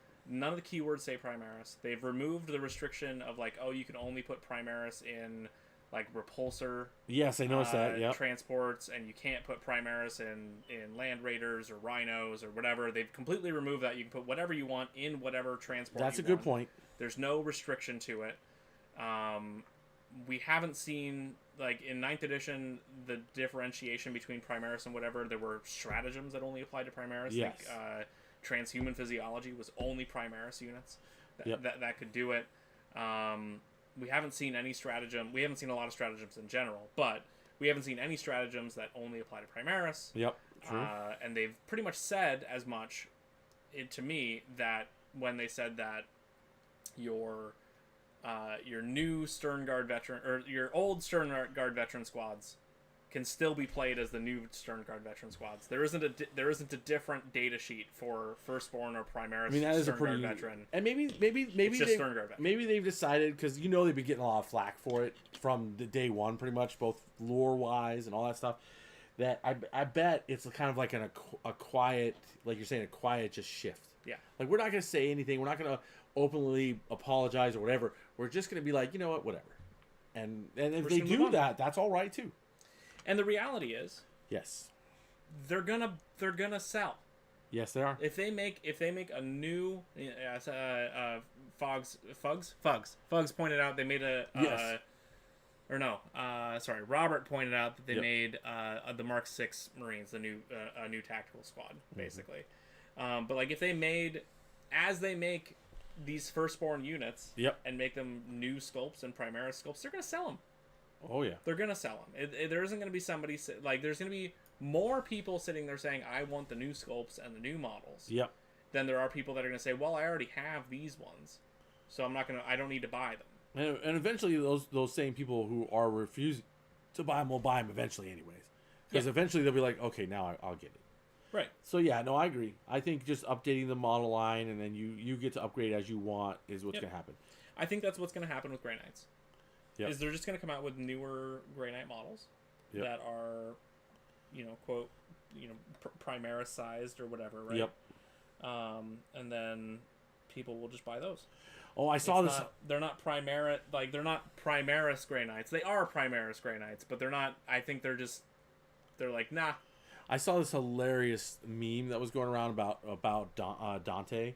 They're like, Dante said that he wouldn't become one because, or what did they say? Oh, he was advised not to become a Primaris because he would possibly die crossing the Rubicon. And then people were like, why did he choose to do it then? And then the answer was, you promised I would die. Right. Right? He's like, I thought I was going to die. Funny. I didn't expect to live. And, so I just love that whole, like, I thought I was going to die. That's why I did this. He's like, you promised me death. And here I am. Yes. That was probably the best lore response I had to why Dante became Primaris. But you said I was gonna die, and I took your word on that. You promised. So I definitely was rolling on that one. That was like, okay, that's good. Thank you for that. Oh man. So some people definitely were being hilarious and clever all at the same time there. Mm-hmm. Let's see here. So I guess that's my question. Has anybody got a model they want for Space Marine specifically? They want updated, and why? Why is probably easy because you want it updated. But like, what are you guys hoping to get like updated into bigger, better Space Marine stuff? I'm curious. That is what we'll ask. Let's see if anybody's got an answer. Get that armor covered. Boom, boom, boom. Tyrannic War Vets. So you want Tyrannic War Vets? I want Tyrannic War Vets updated. That makes sense. They're sold in boxes of 3, which is dumb. Very doesn't dumb. make any sense anymore. They're super old. They're almost impossible to get. They just did a limited, like made to order. Oh run yeah. For them. And I was tempted, but then I was also like, I want them to make new scopes, so I'm not going to buy the old ones. Yep. Because I want them to make new ones. That's what I did with when they did the Dakari reorder of a bunch of stuff that I actually needed because you can't get them. I was like, no, because first off, they're selling like those beasts for $40 a piece, and you can have up to 5 of them in a squad. I'm like, no, I'm not buying just individuals. Yeah. And then of course they were doing the same thing. They wanted like $30 for the poison bladed ladies that are part of the Court of the Archon, which I would have loved. They had the Medusas, which are poison flamethrowers, if I remember correctly, or something like that, which is pretty cool. And they had the birds, which are something that the razor flock, which people it's really they're super cheap. They're like 25 points for a little flock of them, right? And Drakari players who play a long time, they use them as psychic defense. So so you have to smite that instead of smiting the good stuff, right? So the Beastmaster would have been cool, but I think like the Drakari need still a lot of love and updates, just like all the elves do. So I have a sneaky suspicion that if we're gonna get anything new for Drakari, it's gonna be all those models. I mean, that would make the most sense, right? And I would be down with it. Yeah, it wouldn't surprise me. Robert Manny II. Yeah, he said scouts. Yeah, I agree. Scouts could use an upgrade. Oh yes, they're old as dirt. Those are like since 3rd edition almost. Yeah, those things are ridiculous. Surprised they're not fine cast. They might be actually. I don't know. I don't think so. You don't own any, do you? I don't. I just remember playing them all the time in Dawn of War. So that is about it for me. Let's see, getting all this leather bits. The nice thing is once you get all the leather bits all done, then when it comes to like, I mean, I love saving the skin for last because that's everything. You're done, right? It's like, are they albinos? Maybe right now they aren't, but eventually they won't be. So I enjoy them. Those are looking so good though. Are you gonna put them in? Are you gonna enter them in the, as I'll call it, best in show, the hobby track? You can put them up there for them. I mean, if obviously you don't, don't. You guys can share it because you did the bases. No, I mean, I don't care. That'd be big. I think it'd be fun. I think to they put have them to up there. pick me for it. Like they do an initial round where they go by and they look at everybody's stuff on the table. Not that I remember. Last time, at least in Kansas, and I remember, I believe I read it in the player pack. Maybe it is. I just remember at Warhammer Fest, I swore they said if you wanted your army judged to bring them up front, they may select from there. Right. But I even heard in Kansas they were saying if you want your army judged, bring them up. So I believe it's a combination deal, but I could be wrong. I think they announced if you had been selected to bring your army up or something like that. I could be wrong. I'll never get selected. I'll have to look at the player pack again because it's actually that's something I didn't tell you about. So Brandon Pillow, our resident, commission artist and how-to video creator for our channel, and I are kind of teaming up. Like, I'm not a bad painter, but he's definitely better than me. So we're gonna do a team up thing where he's painting my Tau to a high standard. And then we're going to enter it, like, when I go to one of my tournaments, like, maybe I'll bring them and I'll play and we'll enter them in, for that. The other possibility is we just enter them into a golden demon. That'd be funny. I don't know if we'd win, but I'd sure put it in as the army category. You go. But we were talking about that, why did I do that? This guy got a brown arm for some reason, and that was not my intention. But, yeah, we were just talking about when he paints that, I may end up playing Tau competitively too, depending on how I'm feeling about him. So he's gonna paint them nicely so that maybe we can have him win something. It was funny. That was actually an argument that Odin von Bismarck, as a Marine player, I'd like to see some new scout models. Yep. The Black Templars got theirs. Now other chapters want some. Yeah, they got some new. Oh, okay. And you can't just take the Black Templar ones. No, they're like special. They're not scouts, but they're like the. Oh, okay. The version of scouts that other things have. Oh, I see. Okay. I see. Neophytes. Now, if I want it here's something because I don't normally talk about. For what I'd like to see is the mime for Harlequins. The mime was only mentioned in a couple like pieces of lore, but the mime is like the super infiltrator, right? So it would be cool to have the mime as our forward deploy unit, and things like that. I think that would be super cool. Like that would be a new model that could go into the elite slot or something like that. So that I would love to see if we got the mime. That would be super cool. It's only one model, but I'll take it. It would definitely change up things a little bit for us. So yes, sir. This is the rule. This is for best painted individual and team. Okay. For team. Okay, yes. Well, individual entry. And team. Same thing. So, So, my bad. best painted will be awarded. Paint scores determined in 2 phases. First, 2 judges will independently visit every player during the first day of play. Each player will receive an initial paint score of 30 for battle ready, 50 for an excellent looking tabletop army, or 70 for a showcase army or work of art. If the judges the 2 judges assign different scores, the 3rd judge will act as a tiebreaker. As a general rule, the first pass score leans optimistic when in doubt. Each 70 will be invited to the showcase. The showcase takes place in the evening the first day and entails a second round of judging from all 3 judges.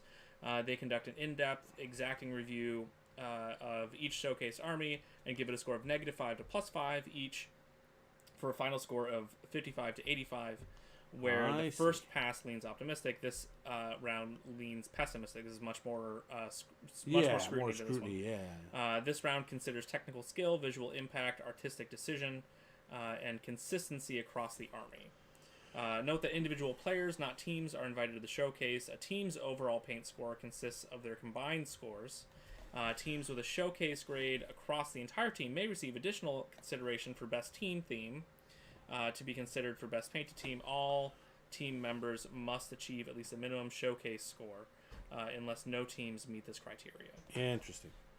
A visually arresting display may help improve your score at the judge's discretion, but the inclusion of a display does not automatically garner points. However, particularly stunning displays may be eligible for independent awards. A poorly constructed or painted display may harm your score. So don't show mess up with around. crap. Show up with nothing, or don't show up with crap. Exactly. That makes sense. Well, that explains a lot because, see, you know me, I don't read these things. I just show up and play. That's just who I am. Because I know, like, Hi, Rosie. She's back. I know for a fact that at Warhammer Fest, I kept having on day 1 judges. Like, I had 3 judges at my table, and all that kind of stuff. And I know day 2, I didn't get invited for painting wise, but I got invited on the stream because they said my army was gorgeous. Right. So I mean, at least I took that, and so it's good to know. I did get a lot of attention from my army when I was there. I've never had so much attention for my painting ever until I went to Warhammer Fest, because people were very, very kind as far as I'm concerned with their thoughts of my elves. But it was cool. It was very cool. I'd never seen so many people.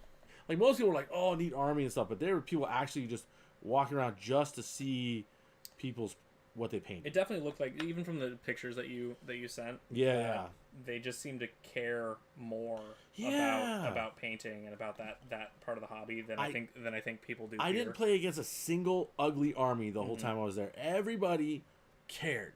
Yeah, it was amazing because they were all good players too. So you had people who cared about how they painted and played well. So you can truly have both. You can truly be a good painter and a good player, and they can be one and the same, if you will, or synonymous, I guess. Yeah, she's back. She's back. She just wants to be on stream. She's just like, what? She's not really bothering us. It's fine. I mean, I do enjoy you trying to get her, though. I mean, that part's fun. It is fun. I mean, you're bringing a lot of entertainment for us, and I appreciate it. My wife is not producing today, but she is trying to dog wrangle. Yeah. It's her new skill set. She's like, catch the dog. So, let's see here. She loves her baby, so. Oh, you should see the look on my wife's face. Like, once in a while, I feel, like if I'm staying up late and stuff, and my wife has to get up really early in the morning, I'll sleep in the guest room. Just so, I don't get woke up early as heck after going to bed late and all that stuff. And once in a while, Rosie will want to sleep with me, and you'll see my wife's sad face. Like, my baby. She doesn't want to sleep with me. Oh, my God. It's like, once a week, she'll be like, Dad seems like a nice guy to cuddle with. It's like, aw. She likes me. More than just when we go chasing pheasants. Saw a pheasant out in the field the other day. Oh, nice. It was when we went on the Scenic Valley train ride in Boone. How was that? Last week. It was fun. Yeah, My wife talked about that one. This is what happens when you don't tell me you're doing good things. We totally would have. Well, I was working, but we would have loved to have gone with you. Yeah, no, it was good. And yeah, we went on the dinner train. So they I love it. feed you. And, that reminds me. Are you guys still wanting to do GeoFest this year? Or are you guys thinking it's possible? It's just a... Probably. Yeah, we'll get the info for you when we get closer to it. But it's a hoot, and the kids would love it. I mean, you get in the water and dig and do all the things that you like doing outside kind of thing. Slather my 2 redheads up in sunscreen. That is probably wise. My 3 redheads. I have my wife is redheaded as well. She's like, you forgot one. But yeah, no, it's a hoot. I think your family would. Sometimes we do forget one. She forgets to put sunscreen on. We put it on the kids. And then she's like, "Why am I burning?" Like, oh, I forgot. We're like, hilarious. Oh, it's gonna be bad. That's hilarious. A little bit of cleanup. Ah, I just realized I was working on one and then I missed all this leather on this one. Or maybe I didn't even start. No, I did start this one and I didn't. Got sidetracked. Probably was in the rosy chasing phase of the show. Yeah. It's like, let's go. What so question for the chat, what are you guys from what you've seen from 10th edition, what are you guys most excited for? What do you are like, you look at that rule or that data sheet or that whatever and you're like, yes. Are you gonna stick with the same army? Are you changing armies? Like what's going on? Yeah. Is there an army that you're excited to pick up if you're gonna pick up a new army? Yeah. Because like for me, coming up into 10th edition, my new army that it's going to both be for the stream and potentially my playtime is the Tau, right? I decided is I just love playing Xenos. I don't really enjoy playing any of the humans. And I'm a little bit of a socialist, so the Tau just called to me. Yeah. You know, and I do like mech. So if you think about it, like they do fulfill that niche of mechiness that I need. And honestly, they add a different playstyle, right? Because if you think about it, for me, I've got my orcs that really are all about let me run at you and chop you up. And then to counter that, I'm going to have Tau. They're like, no, we're going to sit back here and we're going to shoot you to death. And maybe, just maybe, if we have to, we'll get melee. And then I've got my elves, which are like, we'll melee you, we'll shoot you. We might even throw you into the warp. We just don't know yet. But we're doing any of those. So I've got variety basically on those 3 factions. Yes, Inquisitor, the host over there. He's very into the Xenos. Don't judge me. And I don't know what you're talking about. The Inquisitors are I know what he means, but okay. No, I got the joke and I loved it. But at the same that's when you immediately be like, what Xenos? I don't even know what that means. What do you mean? I never said nothing about no Xenos. That guy's lying. Oh man. Depends on the Inquisitor too. That Inquisitor could be like, yeah, Xenos for me, but not for thee, right? Yeah, exactly. He's like, you got any Xenos weapons? Yeah. And we're like, I don't know what you're talking about, sir. He's like, don't lie to me. No, seriously. Like, do you? Because I'd love some. Yeah, exactly.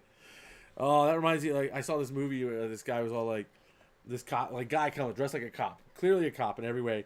And he comes up to the main character. He's like, hey, you got any weed? He's like, are you kidding me, man? You're a cop.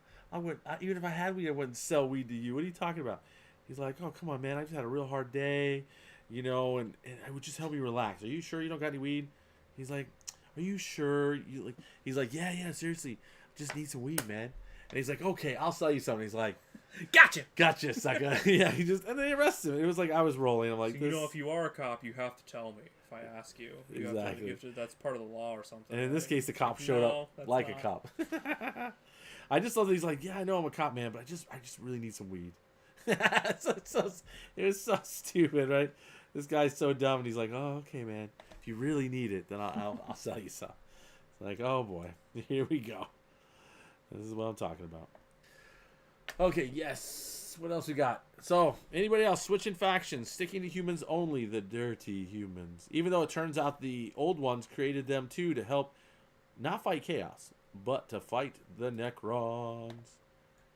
One could argue they're almost kind of helping the Necrons by seeding so much, life into the area, so they have something to experiment on. I guess.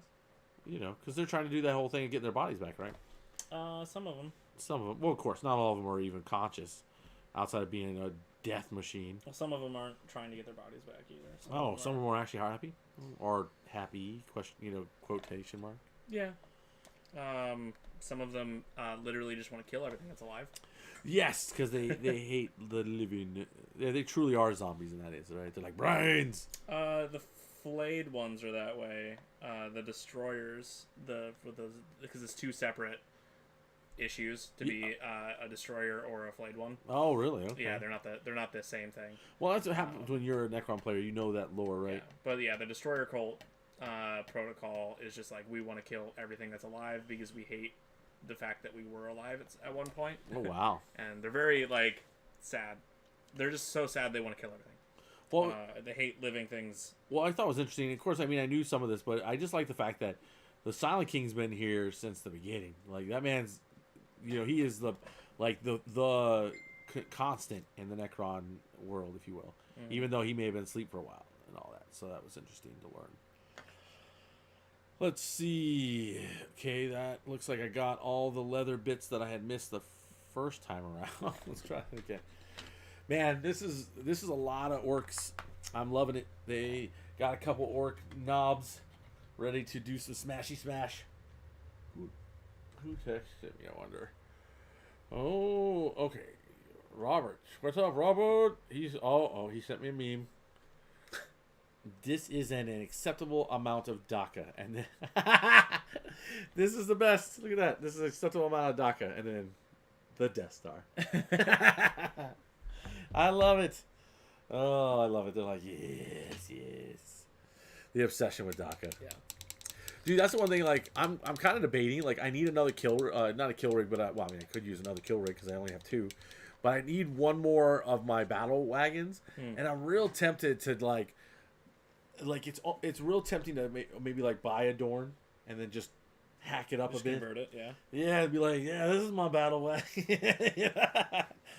That would be hilarious. I mean, that's very orky because if you look at the lore, they are doing that. It's true. They're like, I like this. That used to be a rule for them too, right? You could take any vehicle from any other faction. Yep. And their ballistic skill. Yeah. Dude, I remember back in the day, you saw like orc players using basilisks. Yeah. And I was like, yeah, they had. You could use it like Gretchen basilisks. They'd be in the backfield just lobbing shells across the board. There was all sorts of stuff back in the day. You saw a lot more conversions back when I first started playing compared to now. I mean, there are people doing it for sure, but a lot of those people also aren't showing up to tournaments. So, big difference. There's not really rules for it too much anymore. Yeah, they did it for a little bit, like though. A looted basilisk. They do it for Crusade. They do have it for Crusade. Oh, really? Yeah, Crusade now has... So they released it in that book that I have that was for the Orc that gave us the Speed Wall of Renown, and it also gave us the Blood Axes. And in there, they gave you special rules for Orcs. So what happened is Orcs would collect teeth every battle, and then you could trade those teeth in for different, like, looted vehicles. So yeah, so you could grow your army in that way. So that was pretty interesting that they were doing that, for sure. I feel like Orcs should be the one army. They're like, just show up and you're good. Yeah. Like, make your stuff. I'm fine. But I think that they moved away from that, right? GW used to be really into making your own stuff. They would give you how-tos and all sorts of stuff. They've moved away from a lot of that, sadly. Yeah, I mean, they want you to buy their plastic. Right? Yep. Well, it would be kind of cool if they would, like, at least say, hey, you know what? You can still do that for Orcs, and we have this, like, kit that lets you, you could buy this little kit to kit bash out, whatever. That'd be kind of neat, right? They can encourage the same thing that all Orc players like, which is making Orc stuff out of trash, basically, but it would have GW stuff in it. That would be hilarious. Sign me up. Oh man, of course there'd be some things you just can't get away with, but I would still like to try. But wouldn't it be cool to see like a Dorn just like back in all like hollowed out basically, so they could ride back there and stuff? Be like, yes. Or I feel like Orc players and Gene Stealer cult players find like similar love in that aspect. Yeah, that's true. Gene Stealer cult can definitely get away with it. Yeah, well, they have rules for the. Oh my God, this There's dog. the fan. Yep. They have rules for the like Brood Brothers or whatever, where you could take a Dorn and like have it be. Oh yeah, I did see that. Yeah. Cult, whatever. So they actually have rules within game to like take that stuff. So a lot of Gene Stealer cult players will take your Astra Militarum vehicles and stuff, and you have a conversion to make it look more Gene Stealer culty. Well, that was the one thing that I got to get caught up on Gene Stealer cult lore, and it was interesting. I didn't realize that the Gene Stealer cult that are the most like alien looking, those are actually the first form. They get more human, and then they produce the pure strain. From the more human looking ones. That was it reverts back. Basically. Yeah. It was just really interesting that they go in that order, where I thought it was more like the humans are being corrupted and then, become pure strain in a sense, but no, that's not how it works. I mean, eventually. But they become more human looking first, which helps with the infiltration part, right? Right. So it was definitely cool. It makes more sense when you watch that one cartoon on Warhammer Plus where they're trying to sneak out the baby and I hate this spoiler alert. That baby's a pure strain. It's not a pure strain. It looked like it to me. It's like a first gen. It looked like first gen doesn't look human either. Like the firstborn ones don't. They look more non-human, and then it's like up to the third generation. Third generation, yeah. And there's something about a kiss. I heard it's like the that's the original Gene Stealer. Yeah, so when somebody a kiss, right? Yeah, when the original Gene Stealer arrives on your planet, he like hypnotizes you with his psychic powers in his eyes, and then you come in close, and then he uses his tongue to like seed you. Yeah, that's with Gene Stealer. That reminds me of another movie I've seen. It's the one where it's like the slug-like things. Like, what was it called? Oh man, it's weird. Like, so what happens is the first guy gets infected with this, like, genetic material, and he starts corrupting, and then he gets these little prongs that come out, and he kind of implants eggs into people. And then what he does is that person gets super hungry, and he keeps feeding them and feeding them. They get bigger and bigger until they explode, and then all these little like blood slugs come out, and they mind control you and all sorts of stuff. And it's Slither, I think is what that one was called. That's another movie that that one you don't want to watch with your wife. She'd probably be traumatized. She's a nice lady. We do sci-fi stuff every once in a while. This is sci-fi horror. Yeah, she's not a horror fan. I'm not a huge horror fan either. But okay, well, this one either way, it kind of reminds you that like what you're saying there. Like the initial conversion and then converting more people. Kind of thing. And in this instance too, it's a hive mind as well. So that's what the whole Slither thing. But for me, I love horror movies. The stupider the better. I like B ones the most. I'm like, it has to make a good B movie. It has to be like I want it to be a B movie where they know it's a B movie, but they're still trying. They're aware of themselves. They're like, yeah, we know what this is gonna be. Yeah, but we'll do our best. Exactly, and those ones tend to be like hilarious. Where you get the other ones where it's like the actors know it's B, and they're just like, oh, look, a monster behind you. And you're just like, oh, this is terrible. Can't you put some effort in? I mean, look at Sharknado. That dude from 910, 210, whatever his name is. Like, he kind of almost relaunched his career on a B movie because they took it seriously enough. It was so popularly horrible. Yeah, right? Exactly, right? So that's exactly right. If you just try harder. I mean, people thought that Star Wars was going to be a B sci-fi science fiction movie, but it turned out it went the other way. So, hey. I'm down. Okay, let's see here. Oh, what do you guys got? What's your favorite? Oh, see, someone did catch on. Robert, thank you. Slither. Somebody else has seen it too. Now, what is your favorite? Let's go favorite B movie. That's what we're going to call it. What's your favorite B movie? My favorite one. If you have a favorite, what would it be?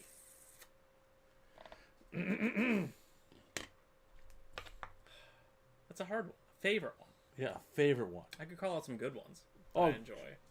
I don't know if I can. That's why I'm saying specifically B movie, because it's easy to name just a good movie, but when you what classifies a B movie? Low budget. Okay. I would give a really good example. So Bram Stoker's Dracula. Okay. So they made a movie. Well, no, actually, so never mind. A good example would be They Live.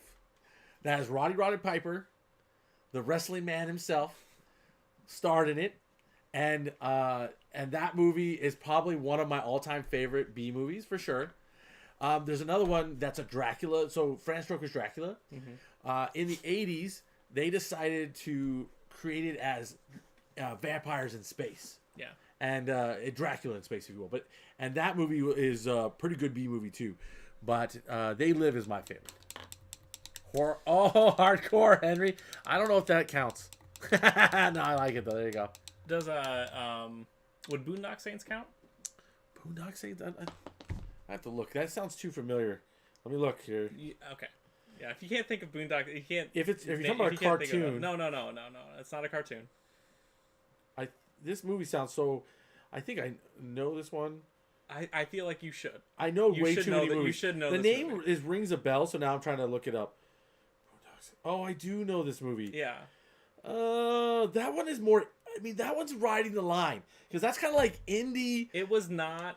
It's a cult movie. Cult movies usually get in there, but I think that doesn't differentiate between cult and B movie. Agreed. It's low budget. Okay. It's very low budget. I would say that I give it to you. That one, Boondock Saints. Now another one. Now I'll one up you though. Yeah. So this one's actually I would say so. They Live is one of my favorites. My all-time stupid favorite B movie of all time is Clowns from Space. Okay. They literally shoot you with a gun that turns you into cotton candy. Okay. And then they drink you later. Oh, sure. Oh, why not? Yeah. So my wife was like, "You're making me watch what?" And then by the time it was done, she was like, "That was surprisingly good." And she's like, "I can't believe I liked Clowns from Space." Their ship is a big top. So check it out. Let's see. Steven's shirt and Travis's models is making me picture Grogu's head on that. Oh, great on Cleveland's body. Oh, it would fit. It would. It wouldn't be too bad. I mean, Yoda lived in a swamp. Yeah. He was very nurgly. That's true. Abraham Lincoln Vampire Hunter. I haven't seen that one. You haven't seen that one? That one. I've heard of it. I will say that one's probably it might not meet the criteria of low budget. Okay. I have heard of it though. Because it was, I don't know, I felt like it was fairly well done as far as like the visual effects and like whatever. But it was very much like this is like the essence of a B movie. Like it's a ridiculous concept. Oh, I got you. It's rather silly in terms of like here's Abraham Lincoln. Yeah. Who is a vampire hunter, and it's like we're taking history and we're making it. We're fiddling with it a little bit to make it so that Abraham Lincoln killed vampires, and that was the reason for the Civil War. Oh yeah, I like it.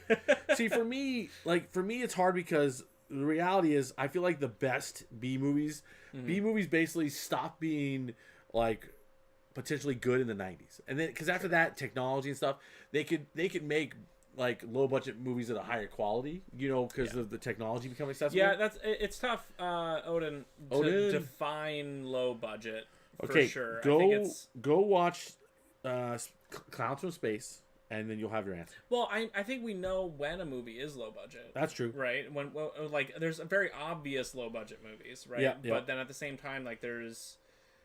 Well, I mean, look. You're like, okay, like at what point is this low budget? At what point is this medium budget? Like, whatever. Well, see, like I have that kind of feeling when it comes to what the heck? Oh, I forgot the name of the movie. It has Meatloaf in it. It has Rocky Horror Picture Show. Thank you, yeah. Rocky Picture Horror Show. Kind of. I've seen that one. I love that movie. That one feels like it's trying to be a B movie, but the budget's better, but it doesn't really show. But they have an all-star cast, right? Really, maybe they weren't stars then, but they were definitely on their way, right?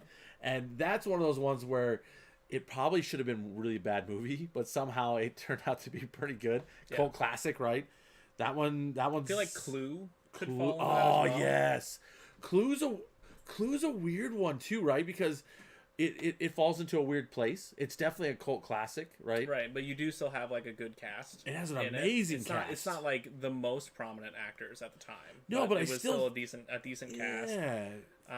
There isn't necessarily any aspect of it that screams not low budget. Like it's just a house and like exactly. And, like that's all it is. It almost lends itself to being low budget because of what it was. Right, but I wouldn't call Clue a B movie. No, I agree. It's definitely not a B movie. It's hard, right? There is definitely you can define your way out of a lot of things, if you will. Yeah, Sean. Clue is very good. It's an amazing movie, but I really enjoy like it falls into that kind of cult classic, low budget sort of aspect that like it wasn't really like it was born in like that same period as Rocky Picture Horror Show and stuff in a sense, right? That kind of mindset. But it like I wouldn't call it a B movie because it's not bad. Well, I don't know. Like I feel like that's kind of objectively speaking. This is a conversation I wish we had Calvin for because he is 100% a movie critic. I am not. I will go and see a movie, and if I enjoy it, I'll be like, that was a good movie. And that reminds me, I got to see Dungeons and Dragons because right now on Amazon Prime, for those who, and I'm not getting any money for this, but Amazon Prime is letting you rent the new D&D movie for $1.50. I couldn't say no to that. Right. And so we definitely watched it. My wife loved it. I loved it. That's a movie that traditionally would be a B movie, right? But they put love into it. They did it really well. They did. They cared. It's about time when you put some good story writing behind, people who care. Yeah. It comes out good. Because my favorite character is the one that is Mr. Level 99, as I call him. Oh, yeah. And you know exactly what I'm talking about if I say that. I feel like you should. Yeah. Because he's just hilarious. He's like, okay, run. He's like, why? You killed them all. You can't kill the undead, kind of thing. Yeah. I was just like, oh, yes, run. But I mean, he was just so great. And then, of course, when he catches that one guy, like, in the middle of the night, he's like, hi there. He's like, oh, you ain't getting away from that guy. Yeah.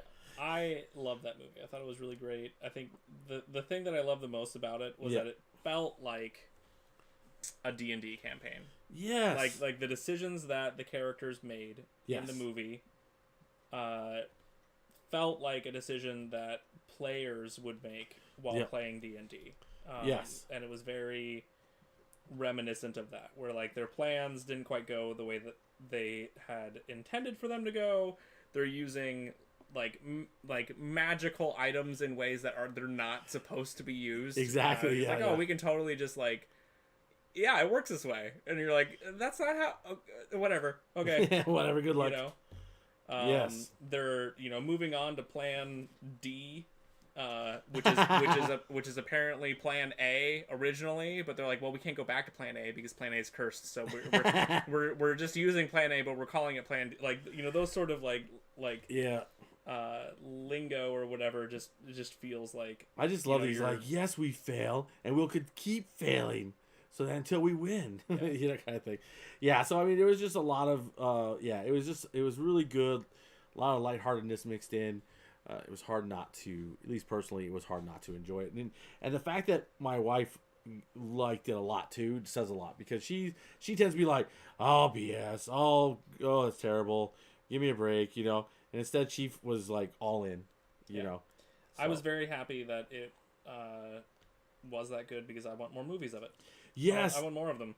I'm like, please. I think so, right? Because when a movie like that can be successful, then we have a chance for more in that quality and stuff. So like, we hope, right?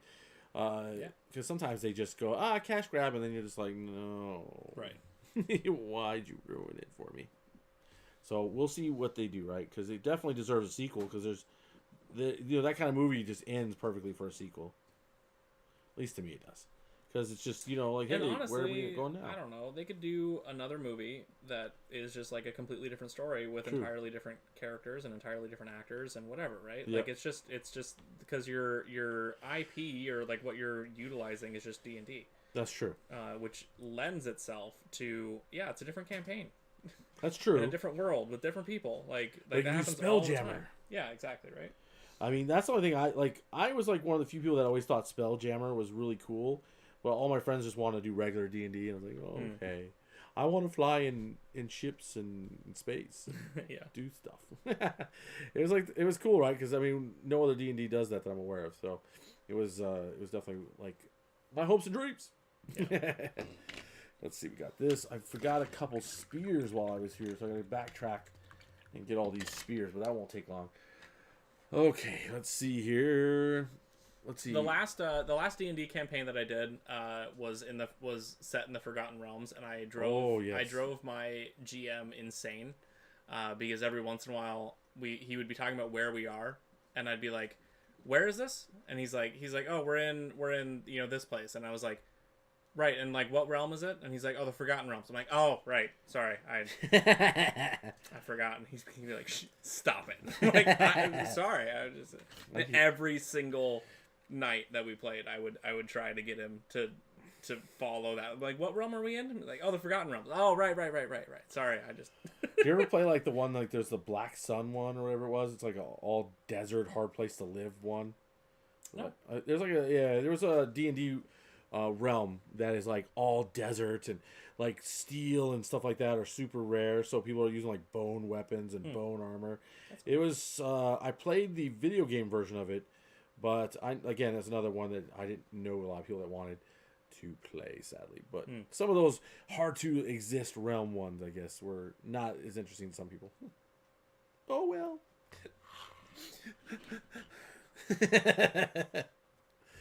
Oh man, like I'm trying to think what everyone plays D&D, but I just remember like there's that Rift one where it's like Earth has all these ley lines and stuff, and you've got monsters mixed with technology, mixed with magic, and all that stuff. I can't remember what that one's called. Anybody remember what that one's called? Oh, Dark Sun. Thank you for that one. Yes, Dark Sun is the desert one that I always thought was really interesting. And then, like I said, there's that one that I suddenly can't recall where it's like Earth is in this apocalyptic future of mix of technology and magic and ley lines everywhere. And so you could literally be in a party where one guy's like a magic user, the other guy's in a mech suit. You know what I mean? It's literally like your imagination can go wild. And that one I did play a little bit, and I love the idea of being able to mix those up because you could have like these cybernetic caster dudes, all these kind of things. So they definitely lit itself. D&D or was that No, this is not. This one was not D&D. Kind of sounds like Shadowrun. Maybe I think that is it. That might be it right there. But yeah, they had the ley lines and all this kind of stuff, and just the fact that you could be all these different things in this universe was like way cool because they had these bike. Oh, the other one I did play, which I liked a lot, was the Robotech RPG. And my buddies and we all did the bikes. The little suits that you can ride and then become in. Well, I mean that's kind of everything Robotech really, but you know what I mean. Hopefully, sure. Well, if you made it this far, you're still hanging out with us. It is 10 o'clock. Wow. It is 10 o'clock. Time flies. It does. We appreciate you being here, supporting. Basing great unclean ones. Yeah, we appreciate you supporting the channel. Please, as always, give us a like, a sub if you haven't already. Check out our Discord. If you link your account, you'll be in the drawing for our nice Command Edition box. And why wouldn't you when it's free and it doesn't do anything bad to you? And then, of course, we're going to have monthly giveaways as always. We'll be announcing the winner of this one when we get back from Kansas City. And we will be showing off what the new giveaway is. So just stuff to heads up. This week, this Sunday coming up, we're going to have another 30K game going. It looks like we're having Night Lords going into World Eaters. That's exciting. So that's gonna be exciting. Monday we'll be doing another hobby stream. We won't be streaming this the following Wednesday because sadly I work and the internet requirements are too great for us to stream. We're all too. gonna be getting ready to go to Kansas City. Anyway. Exactly, and we're gonna also be thinking about Kansas City. So we're just gonna worry about Kansas, but we will have 2 streams this next week. Like I said, 30K on Sunday, hobby in it with us on Monday, and then we'll see you back here after we get back from Kansas. Of course, check out our Instagram where I'll be posting pictures with all the cool things that we're seeing in Kansas. We may even put up a couple short videos on some of our experiences there because we'll be able to play test 10th edition there, they said. Yeah. So that's going to be exciting. So, tune in, check out all that stuff because we got more coming. And again, we thank you. Check out our affiliate links. Thank you to JCD Hobby for the giveaway. And we'll see you next Sunday. Woo! Bye, guys. Thank you. Bye-bye. Have a good night.